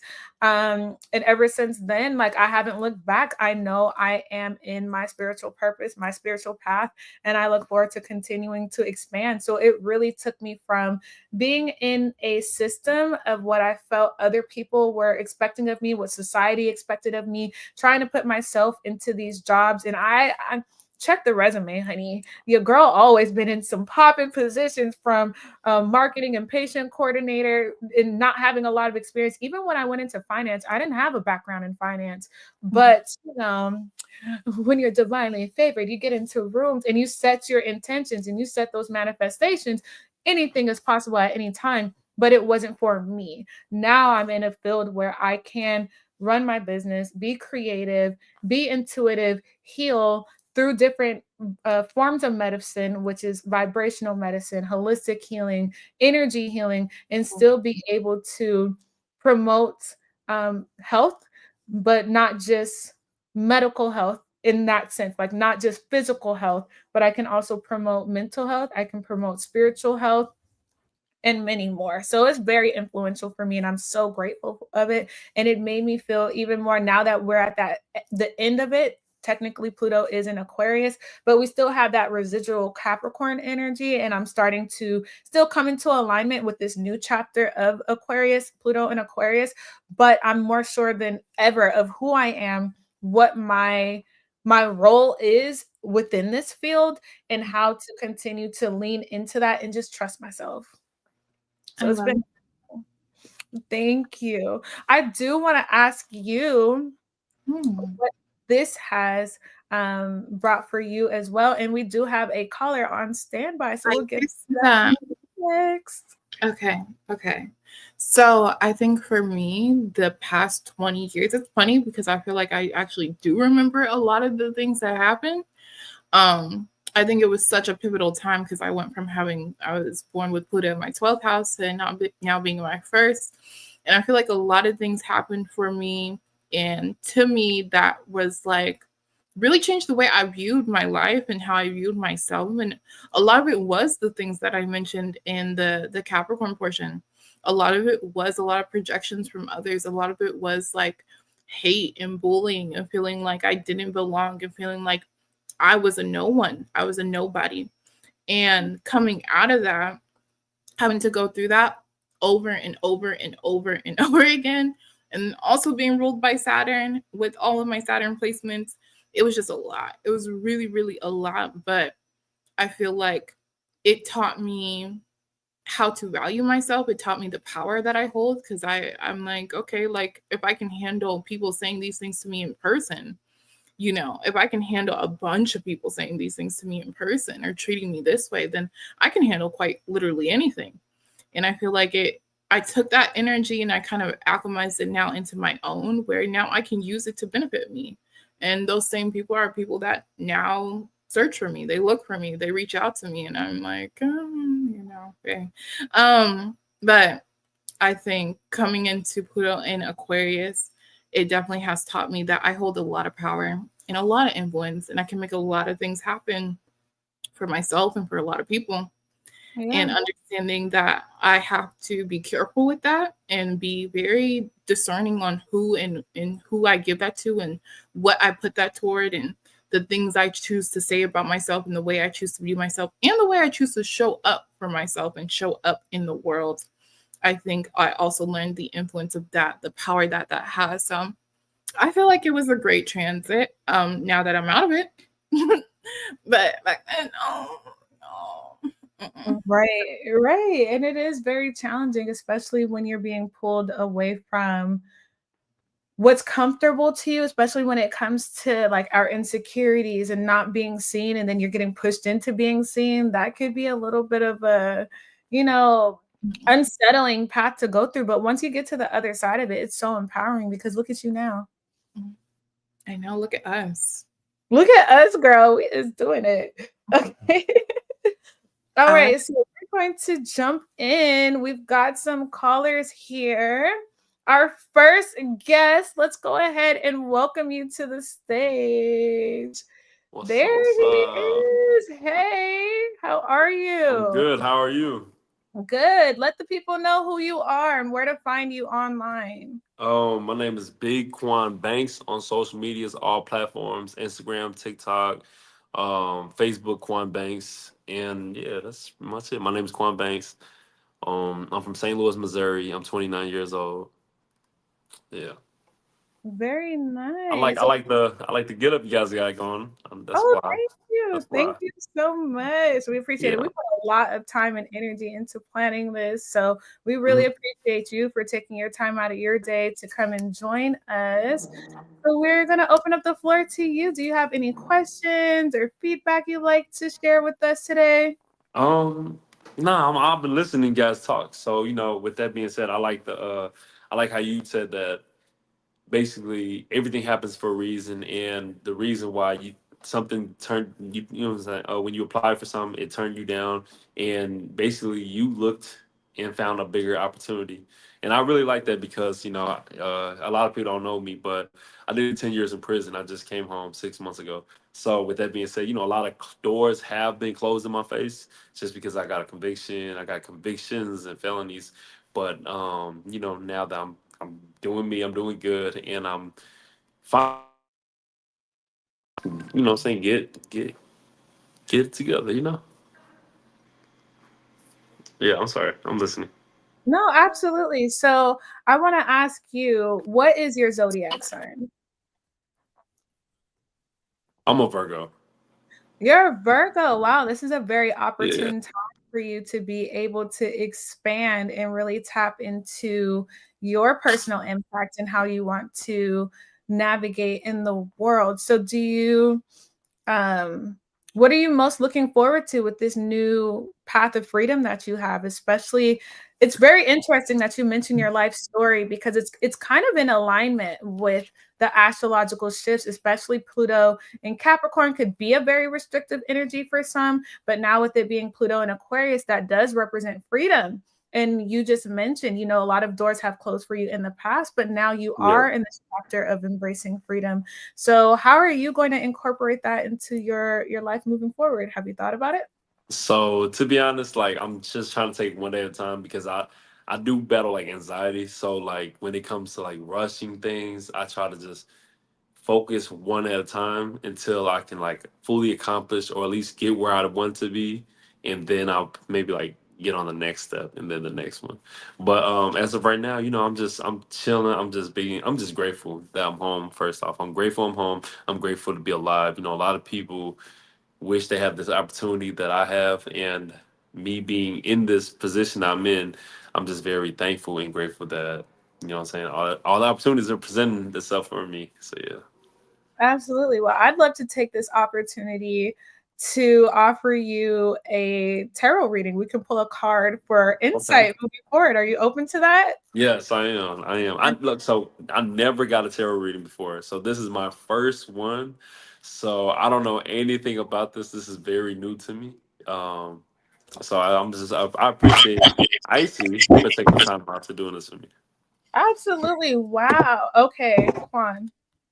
You're Yes. very psychic. I don't know if you realize that about yourself, but you are very intuitive and you're very psychic. The first card you pulled out is the High Priestess. So, Okay.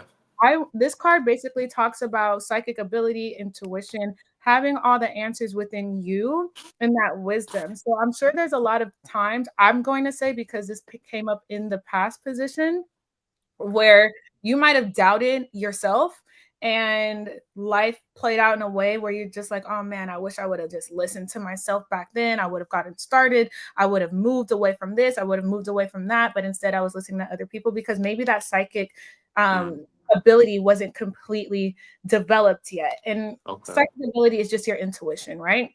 So you're Yeah. very intuitive. So I want you to really lean into that moving forward as you're going forward because you have the Ace of Cups here, which tells me that you're also very creative, you're very Hmm. empathic, and you're very in tune with your emotions and maybe the Okay. needs of yourself and other people. I understand you have anxiety, but that anxiety could be manifesting as a desire for you to do something, but you just don't know exactly what to do it. It's less logical here, especially with the High Priestess and tapping more into your feeling. What do you feel is right? And this could come through as creative pursuit. With the Five Okay. of Swords being here in reverse, I love this energy for you because where doors were closed before, they're going to be opening up for you. You're going to see less resistance, especially with the way of you communicating. So you might feel a little bit nervous, maybe like your voice isn't going to be heard correctly or your opinions aren't valid. Stop doubting yourself, especially when Okay. you come to rooms of power, because you have a journey, you have a story that people will listen to, and it's going to become a guide for others. So continue to put yourself Mm, out there, do what you feel is necessary, especially when it comes to your creative and emotional pursuits and being in tune with your emotions. Don't allow those restrictions that you went through in the past, those boundaries that were set against you in the past, to be a thing moving forward, because they're no longer a thing. The Five of Swords is here in reverse. And with the Six of Swords, I'm going to say that everything that happened in your journey has happened for a reason, because the Six of Swords represents a rite of passage, which means everything had a reason for it, and it may not make sense right now, but it will in the future as you move forward, because there are things that you learned regardless of what your circumstances were in the past, that's going to help you really propel forward in the future. So I want to say you are definitely in alignment. If you were ever questioning your path, it's just a matter of taking all the resources that are available to you and making something of it that's true and genuine to you, who Quan is and what Quan wants to do. Even if you don't see it, you're unique, right? You might be like, okay, I don't see exactly what I want to do out there. Is because Spirit wants you to create it. Okay. Okay. I like that. I like that. I like that. Absolutely. Well, thank you so much for joining us. We really appreciate you for coming in. We do have a couple more calls here, but I hope that resonated with you. And if you'd like to follow us, we can connect one-on-one, and my link will be in the description box below if you're interested. Yeah, thank you. I appreciate Icy for giving the opportunity to give me a tarot card reading. Yeah. And I appreciate you. And then, I really like what you just said, like believe in yourself. You know what I'm saying? I really like that, because like sometimes I do have doubts, and sometimes I'm sitting here thinking like, man, I might not make it, or nobody wants to see me, and I have doubts in myself too. So I just want to say thank you for just telling me like keep pushing. You know what I'm saying? So I Absolutely. appreciate You you. got this. You got I this. appreciate it. Thank you, Ice. Thank you. Okay. All right. That was amazing. I really love that. Let's go ahead. Yeah, alignment. And actually, what were you saying? What was the main point in Virgo? I totally forgot what I channeled. I tried to figure out in alignment with what we were picking up on for them. For Virgo risings, it was them finding out that they are a lot harder on themselves, and they have to understand that the only thing they can control is themselves, and that life is going to teach them a lot about starting over and getting back up and starting over and getting back up, but doing it different each and every single time, which can be very hard for them because they're used to planning out everything and strategizing out everything. But this transit might teach them you can't plan everything, and sometimes you got to get a bit creative on how you fix things or create solutions to things. So, lean into that intuition. Well, all right. Our next caller, we're bringing you to the stage. Hello. Oh, we've got a Gemini rising. Yes. Hello, ladies. Hi, how are you? I'm doing well. Hi, Lily. Hi, Icy. You guys look gorgeous, by the way. Thank you. So, I want to say first and foremost, I'm very appreciative of this live.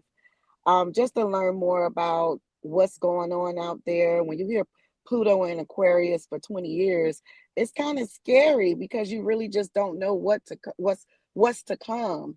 But how you guys broke down each sign, each rising sign, with a little bit of tarot and the astrology side of it, it goes hand in hand, and it helps me to navigate moving forward. And I see everything you pretty much pulled for me is already in my mind already. So it was just like, oh my God, I started getting goosebumps. And as well as Lily, I mean, I literally was just thinking about taking a hike the other day, and I'm Googling where can I go take a hike at, so this was very informative, and I would like for you guys to do more of this for people like me, because I always want to be in the know,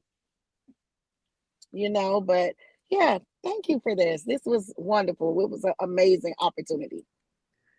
Thank you. Thank you. That's such wonderful feedback. And it definitely does empower us to continue to do things like this. And you, as a Gemini, it's really amazing. Gemini rising, you saying you always want to be in the know. And that's definitely such a Gemini trait. So we definitely appreciate you for tuning in and coming up, giving us that amazing feedback. You are definitely appreciated. Did you have any questions that maybe you want to ask Lilly, astrology wise? Okay, yes, I do. So what's been coming up for me during retrogrades? I always want to go back to school, right? Specifically law school, right? So just to hear that that's like I'm right on the right track, like I'm literally like went back to my notebook, start writing things out. And I just want to know if that's something I really can accomplish, being that, I'm not a spring chicken. I'm like 48. So, No, honestly, I feel like if that's what you're feeling, you're right to feel that way, because that is very much in alignment with the energy right now. The reason you always want to go back to lawsuits is because I don't know if I said this or I don't know if anyone caught it, but the seventh house does represent lawsuits. It also represents contracts. And oftentimes lawyers, people that tend to want to become lawyers or advisors, it's one or the other, they tend to have placements, or they do tend to have some strong inclinations in their seventh house that influences their career. So I feel like for you, that would make a lot of sense to me, that every time you have a Mercury retrograde, and especially Mercury retrograde in Sagittarius in your seventh house, you want to go back to law school specifically. And then I think it also makes sense with Pluto going to Aquarius in your ninth house. And again, that idea around schooling, and that is the government, that is law. The ninth house is all of those things. I could even see you like even going into like maybe even international laws and things like that, like things that affect in that way past, just like land or property or like relationships or marriage counseling or whatever the case may be, marriage lawyers, that whole thing. Like, I feel like there's a broad range of things you can get into really easily. You might specialize in like multiple things, honestly, especially being in Gemini rising. Gemini risings are some of the most talented people I know. They're some of the smartest people I know. They're able to just switch a hat and become a different person each and every single time. And that's the same way in the knowledge that they know about what they're talking about. They're able to just switch a hat and they know something else about this particular topic. So I feel like, again, this might be something where you probably have like your main thing, but you'll also have other like specialties and other things if that is something you're interested in. But I don't think anything is ever too late. We know that in life, nothing is ever too late. We do control our destiny or our fate in a way. And so I feel like for you, if that's something you're feeling really called to, I would say do it. From an astrologer perspective, I would say go for it. So maybe you'll feel more inclined after the full moon, which will be in your first house, and Mercury will go direct. You'll maybe actually have a better vision about what you want to do in your plan for it. But I feel like you're going to be good. Thank you so much for that. I really needed that.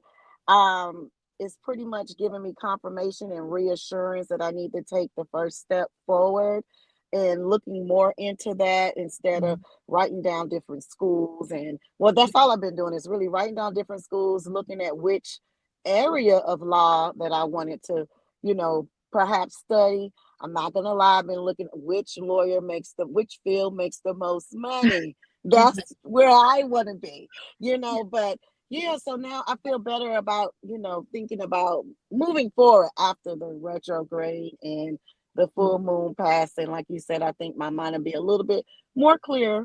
But thank you for that, and I really appreciate you both. And again, I can't wait for the next live, or the next, whichever planet comes up next. I'm here for it. Okay.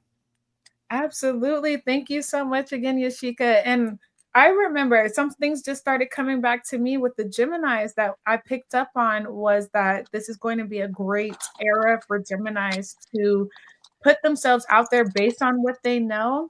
We got the King of Swords and the Ten of Pentacles, I remember. And that is someone who could be like a lawyer or some kind of advocate and being paid for it. So this is definitely a time to use your mind to not necessarily use your mind, but use your knowledge, what you already know and the things that you're going to study to go into areas of wealth. So this is going to be a great transit for you. And I can't wait to see how you grow and evolve, whether it's through you becoming a lawyer or publishing or teaching. So this is going to be really great. Or even just getting on social media, podcasts, whatever, monetizing your voice, monetizing what you know, is definitely going to be a great time for Geminis to do that. Thank you so much. Absolutely. Thank you. Oh, this has been so amazing. Let's see. I think we have time for another caller if anyone is interested in joining. So let's see. But in the meantime, we do have, again, our services that we do offer online. Y'all know me by now, or if you're just joining, I am a psychic tarot reader, and I like to specialize in business development areas of that, but we also could do like tapping into ancestry, energy scannings, how to really maximize and alchemize your energy so that you can be the best version of yourself, whether it's in your career, entrepreneurship. And we also could go dive deep into relationships as well. I also am a Reiki energy healer, so I offer distant Reiki as well as in-person events if that's something else you're interested in too. And our links will be displayed at the end. Mm-hmm. Let's see. This is the point where we need some music. And for those of you who are watching, if you don't want to come up on camera, we're happy to take some questions from the chat box as well. We've got quite a few of y'all who are here watching live.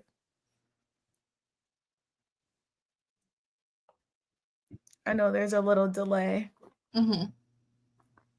It's always fun working live with the delay. Oh, it's 2, 3, 4 stepping numbers. I know. On the right track. Yeah, that is. It's okay. You guys don't have to be shy. We don't bite. Right. I wonder what signs are here, like who the most zodiac signs who are here. I could have sworn we had a range, but it seemed like I did see a Leo rising in here. Who else did I see? I saw a lot of Capricorns, of course. Of course. I, of course, know some of the ones that I've seen in here that are from my page are Virgo risings as well, I think. Oh, we had some Virgo risings. Very nice. I know. I see Taurus rising. We had Taurus rising in here.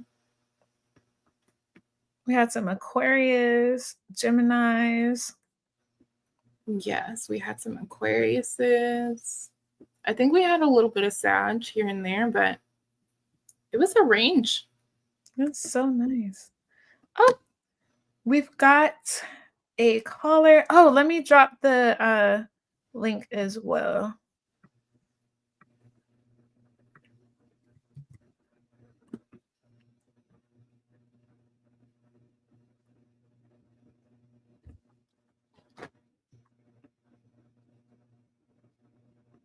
It looks like we've got someone in there. Let's go ahead and bring you up. Oh, yes. Hello, Nathalie. You are live with Icy and the finest Lily. Hi, Nat. Or do you like to be called Nat? Hi. Or do you like to be called Nat? Yeah, it's fine. So, do you have any questions? Were you able to see the live stream? Like, how did you, or also, what's your sign?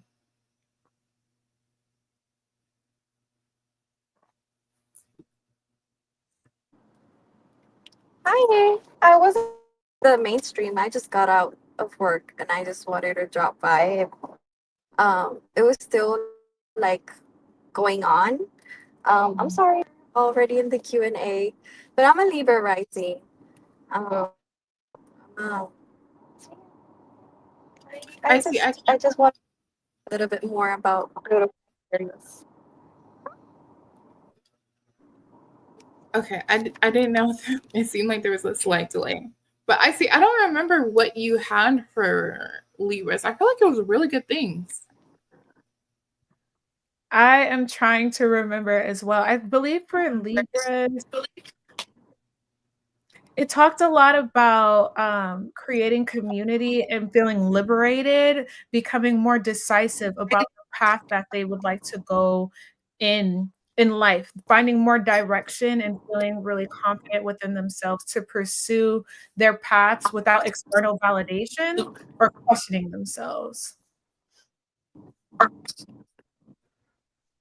Yeah, no. Totally. I feel like that was really in alignment with what we were getting up into the astrology of it. And I was saying how excited I was for Libra risings to have Pluto go into the fifth house, because I feel like this is going to be very liberating for them, but in a sense of how they show up and how they put themselves out there and how they present themselves, and in their romantic relationships as well. I feel like they're going to be more inclined to be more selfish, which is probably something that's really hard for them. And I feel like it's something that, I don't know, they probably need that. They need that push. They need that little kick. And I feel like they're going to do it really, really, really well. So, yeah. We do. Yes, we do. Yeah. Like that. Thank you. I'm sorry I Thank got here super late. We're happy that you came and we're happy that you made time. This video will be available for playback as well, both on Lilly and myself's platforms. So the information will be there for years to come. We really appreciate you coming in. Yes, thank you so much. Thank you.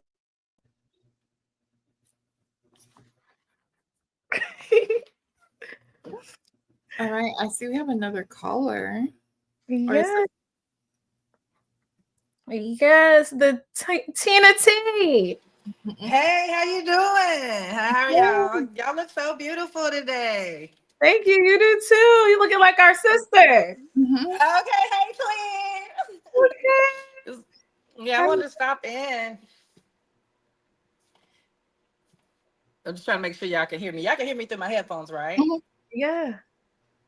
Okay, great. So I know that we're talking about Pluto in Aquarius, but also we're going into the age of the Aquarius. And I know that, it's rumors about the fall of the religion and, like people moving more into their spiritual side and also not being so, I want to say judgmental, but so, but more open up to different um practices within themselves and what makes them comfortable. I also seen that there's like you already know how it is if you a spiritualist. You know what they automatically think that you over there, you know what they think we doing already.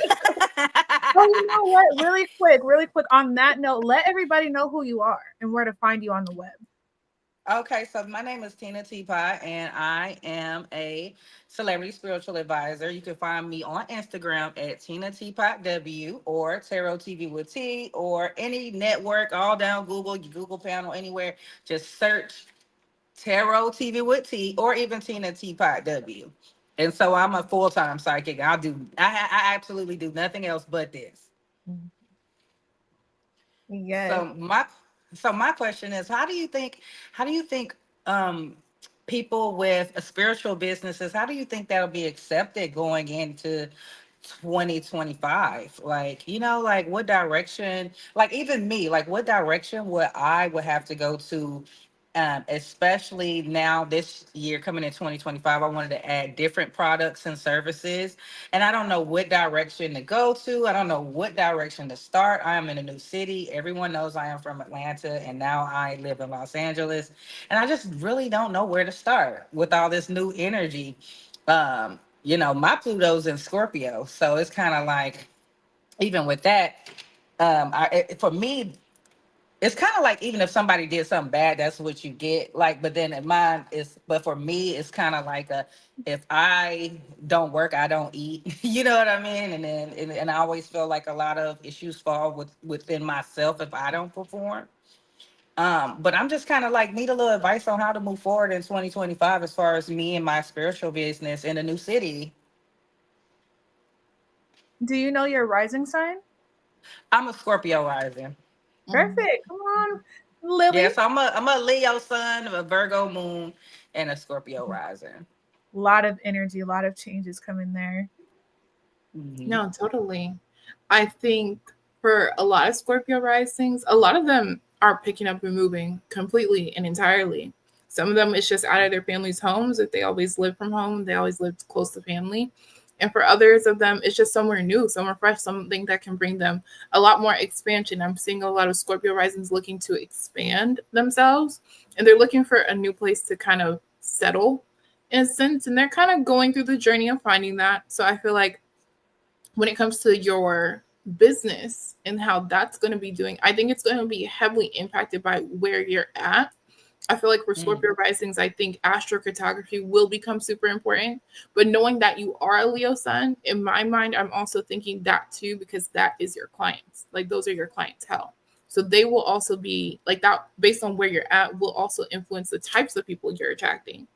I know typically LA can be very Neptunian, typically, Yeah. naturally very Neptunian. So it's like out My there, I mom's a Pisces. So I see. was raised by I Oh, was that raised by Neptune, and she's a nut. I just just go ahead.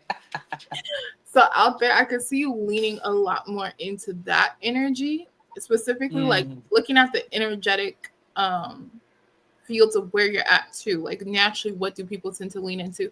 And I think in Los Angeles, it's typically more Neptune energy. So I know out Mm. there, spirituality is a lot more open. It's a lot more accepted. Everyone kind of knows somebody that does something out there. So I Hmm. feel like that's one of Know those things. somebody that knows something. That's something you could really promote. You could really promote, of course, with Neptune. We have like the fame aspect, we have like the notoriety aspect, we have the kind of illusion, disillusionment aspect, the fantasy.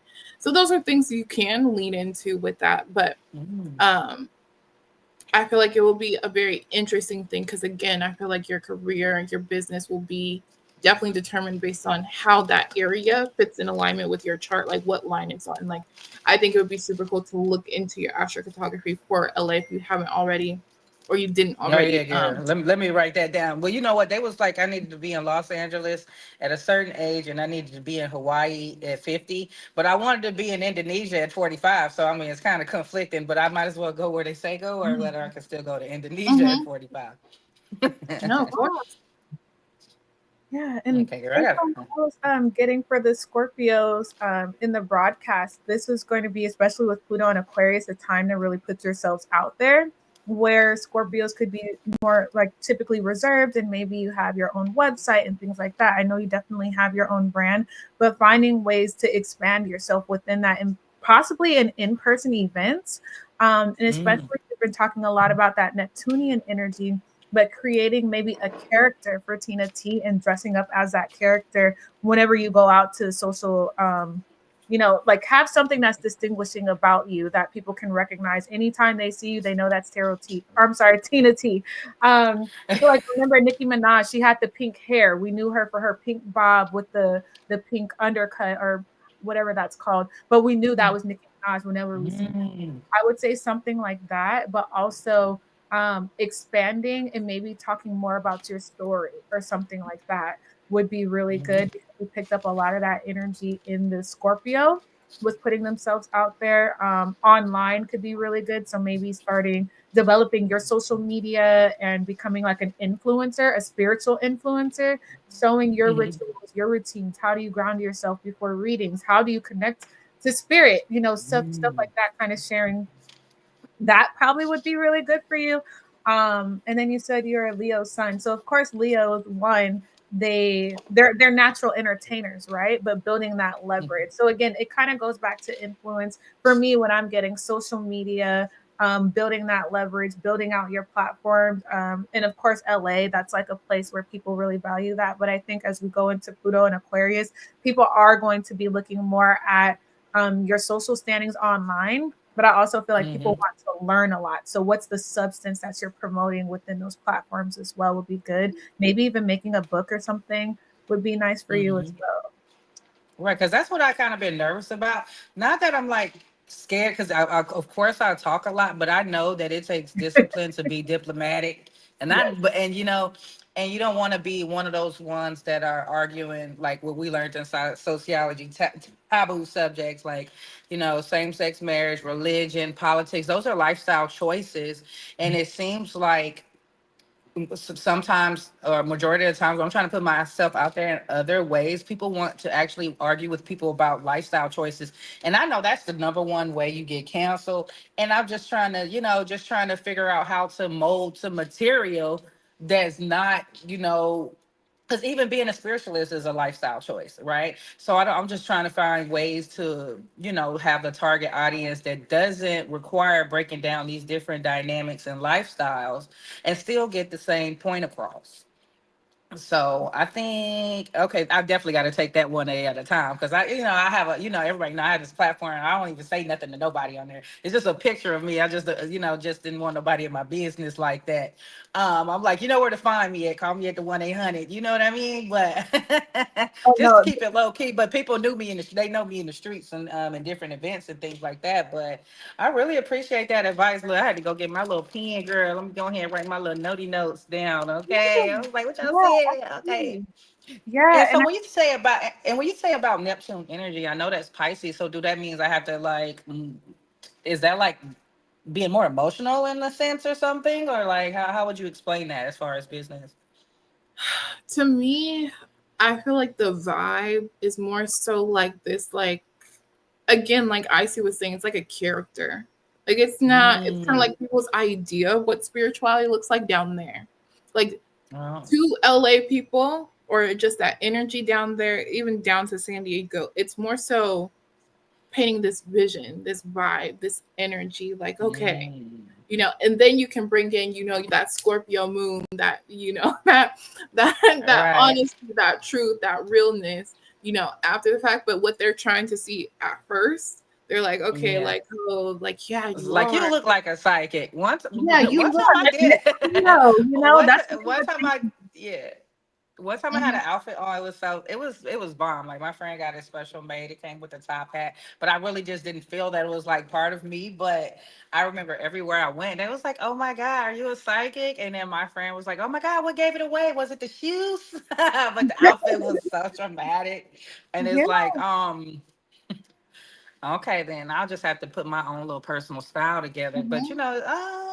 because people have been pointing me out in the lineup in the middle of the street everywhere, and I'm like, hold on now. But I'm not having really just had like developed my actual look and personality for what I have going on. I'm still lost. So I guess I appreciate the advice, and so I'll take some time on doing some research with the thing what I like because I feel like the things that you are into should definitely be a outside reflection in Mhm. some way or form. And I'm definitely not, it is what it is at this point. Everybody know in my whole family, I was a dancer, a stripper. I've did every job and everybody know, even my daddy. Okay. So, but it's like just going out and to, first of all, I guess you just have to think about where you want to go, what your goals are and how far you want to take it. And I've always been the one that's kind of like, if I wouldn't say anything I didn't mean, and so if I can argue with 5 million people until the day I die about it, if I can't do that, then I won't say it. You know what I mean? And so I guess, somewhere down there, it's kind of like I wanted to, okay, I'm a psychic, but don't play with me kind of vibe. And don't be asking me questions at the club. Call me on the phone when you see me. It's kind of sometimes there's somewhere around that too, where, it's like, what do you do to demand respect and boundaries too while you're out trying to be yourself and still be a business. You know what I mean? Mhm. I Totally. think that's where the development come in at, and I'm in a new city in the ACL. I ran that mug. People didn't come, but now I'm in a new city. I appreciate the advice. I'm gonna go ahead and write all these down and see what I can work with. Now I'll get back with y'all and see what I came up with and let y'all see what I came up Absolutely. with. Yeah, because I'm excited. I appreciate that. It's kind of like some things I've already thought of, but you know how you have to hear it. You have to hear it. You got to hear the confirmation. How do you put that together? What do you do? Now I have some elements to work with as well, and so I can see what's going on. I really appreciate talking to y'all today.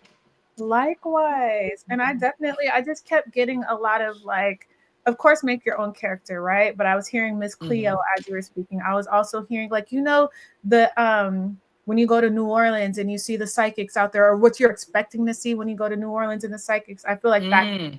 that you bring to LA because I don't see a Right. lot of Like my culture. Halloween costume. Yeah, Halloween costume, but also bringing in your heritage into what it is that you do Mm. because you do know a lot of remedies and tinctures and all of that stuff. Like we're in LA, honestly, it's kind of like it's like a green vegan kind of city, right? But where do you find Hmm. that true ethnic um grounded psychic who has their spiritual history, their background they're putting in through what they're presenting with their reading. So get the crystals Mm. out, get the sage out, get the incense out, get really into Right. what you think a psychic would be like in a movie and create that Mm. and that experience. I think that would be a really good thing for you, a psychic Oh, experience. that sounds nice. Yeah. Yeah, that sounds nice. So that's what I would I can. definitely say. And you being a Leo, you guys are natural entertainers. Make it an experience. I would definitely say that. And then like Lily was saying, bring in that Scorpio rising energy and bringing in that realness. And as a Virgo moon, you're able to break things down at a very, very specific level and give people practical steps to move forward with. So I would have the crystal ball. I would have the head, Right. the gown, however you want to Right. do I it. be having the whole setup. I just need to. I like the long gown thing. I just like the flow, and I know I just don't want to trip all over it like I usually do. Yeah, Like and definitely. when there's a will, there's a way. But and also when you're out, Hmm. I just want to touch on that for everyone here. If you provide a service, Hmm. something that I used to struggle with. A lot of people would ask me for services, and I'm out and I'm having a good time. And oh, can you read my mind right now? Here's my business card. Right. Call me. These are I'm my like, I'm not no circus monkey. Call me okay. later. Like I'm off and just let them know, I am a channel for Yeah.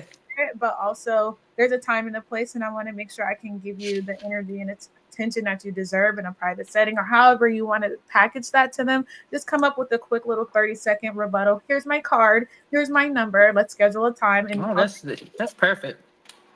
Yep. Hmm. Well, thank you so much for joining. This was amazing. And I just also wanted to loop back around because you did ask us how do we think it would be accepted as being a spiritualist as we go into 2025. And as a room full of women right now who are spiritualists up here on camera, at least, and those of you who are watching at home, if this is something you want to go into, I would definitely say 2025 is probably going to be the year to get yourself out there because we are at this ingress of Pluto and Aquarius. So spirituality is going to become a more widely understood and known topic. So I think it is going to be a lot more respected, but with that, we might see more regulations that come with it. So maybe look for ways to legitimize your business, whether it's through an LLC, through it's taking classes for like psychology, or things like that. Something that Hmm. kind of backing so that you have a credential as well with what you're doing.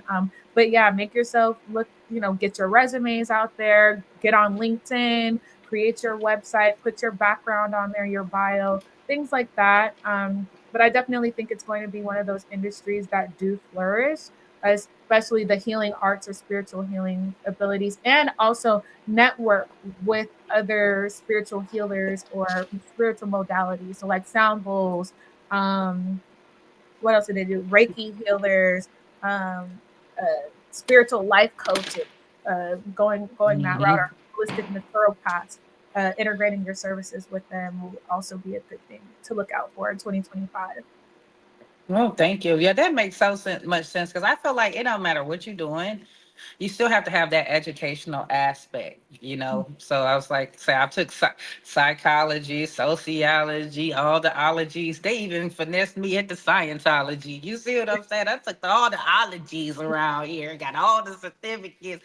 But that's because I think it just goes back to not speaking on things I don't have knowledge of, and finding it very important to get the educational pieces to go with it. You know, that's just like someone telling you to how to raise your baby and don't have none. You know what I mean? Or like a Right. virgin telling you arguing what sex means. Like, you know, so I feel like that's definitely an important aspect. So I definitely agree with that. And highlight that, make those your area of focus. You can specialize in certain areas. So, you know, if you have a psychology background, promote that. I am a psychic tarot reader or psychic who has a background Hmm. in psychology, so we can dive deeper into mental topics. Or you might specialize in areas of grief or separation, things like that. So, Hmm. you know, there's a branch for everyone. And just knowing, Hmm. it's just like your resume and applying for jobs, knowing what your skill sets are and how can I apply this to this Hmm. role and job. And you, as an entrepreneur, you have the ability to again create that character and package it in a way that is digestible for people, so they know exactly what you're offering, and the experience that you have to back that up, and that builds your credential. So I think that is going to be really important and definitely a selling point for you going into 2025. All right, thank you so much. It was nice speaking with y'all today. You know, I'm not gonna hold up the prayer line, okay? Thank Uh, you.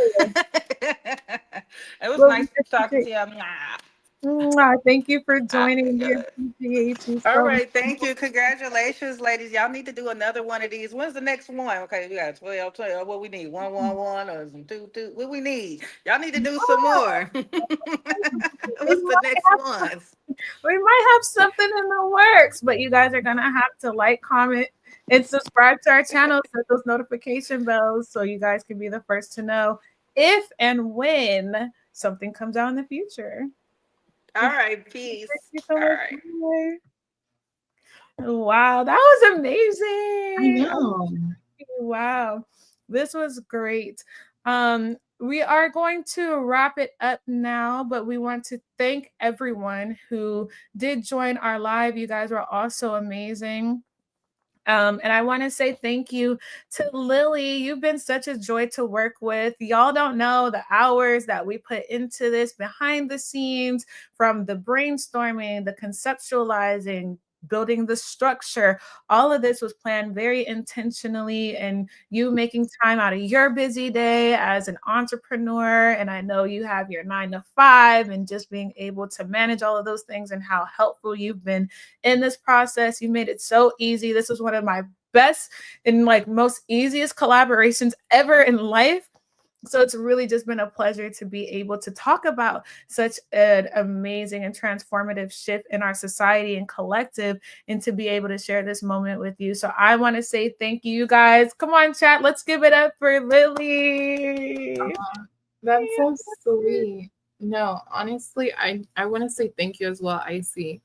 I feel like, again, this was one of those things where I kind of was like we didn't get to it ever. We always mentioned it. We always talked about we would do something like this, and I just kind of got to a point where I did surrender it and let it go. And I'm just so glad to see that those things do make a difference, and that, you know, sometimes when you do surrender, it will come back. And if it's for you, it's for you. And when it's in alignment, it's in alignment. And God does have a plan for you. He does have a certain timing for these things, and he wants to make sure you guys are all in a good space and all in a good time, because, you know, they want you to be successful. And I feel like I'm so grateful for that. And honestly, yes, same. I feel like this was probably one of my easiest collaborations. I've done other collaborations in the past, or had opportunities to do ones, and it was not the same cadence. It was not the same at all.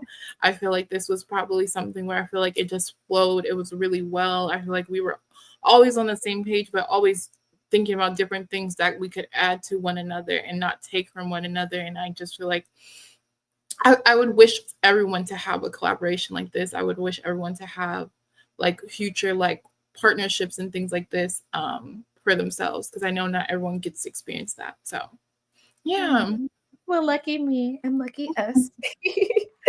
Well, we also want to say thank you to everyone who has joined us. We are live on YouTube, Twitch, Twitter, TikTok, Instagram, all the things. We're even live on my website. So shout out to everybody who are there over at harmonicblisswellness.com watching. Hey. So yes, we thank you all so much for watching and enjoying this venture with us. We hope that you enjoy this experience as much as we. This has really actually been a lot of fun. And we are navigating through the Mercury retrograde, but it didn't feel like it at all. This has been like the funnest thing. And like Lily could tell you, we'll be talking about building our structure and stuff, and then we'll start talking for 3 hours about just spiritual topics and transits and how it's going to affect the signs. And it's just been so much fun. And I feel like I've gained a sister through this experience. So it's been amazing. And again, it's just so sentimental to me as a hallmark point in my career. And thank you guys for watching this live. Thank you to everyone who is watching this back later in the replay, regardless on the streaming platform you're on. I definitely encourage you all to follow Lily, follow me if you haven't already. All of our links will be in the description box when these videos are posted. So it'll be on my YouTube, her YouTube, so forth and so on. Again, I am offering that New Year activation service, the Life Force Energy activation, currently 50% off, no code needed for everyone who has watched the stream. A link will be in the description box below for you to see it. It is currently live on my website, harmonicblisswellness.com. Readings are available and distant healing is available as well. And Lily has some goodies as well. We want to recap. Yes, everyone, do remember you do have a discount code for money off of my private readings. So I would say take advantage because I don't always have discounts, but I'm doing it specifically for the people that are in this live. And the code you can use is Aquarius, of course. It only feels fitting to do so, but also pre-ordering my upcoming 2025 All Signs book. And that will come with a bonus booklet that only you guys have access to. So the people that are in here right now, only y'all have access to the bonus book. The bonus book will be sold separately. So I do say take advantage of it. It is up on my site, and you'll see it also in the bio. But I'll be sure to drop it down in the comments as well, of course. But yeah, that's what I got for y'all. Thank you again for watching. This is amazing. We hope you guys are all safe, you're happy, and you found the value in what we have presented today. If you guys have any questions, again, you guys can check us out on our websites. I'll go ahead and drop my website in the box for you guys.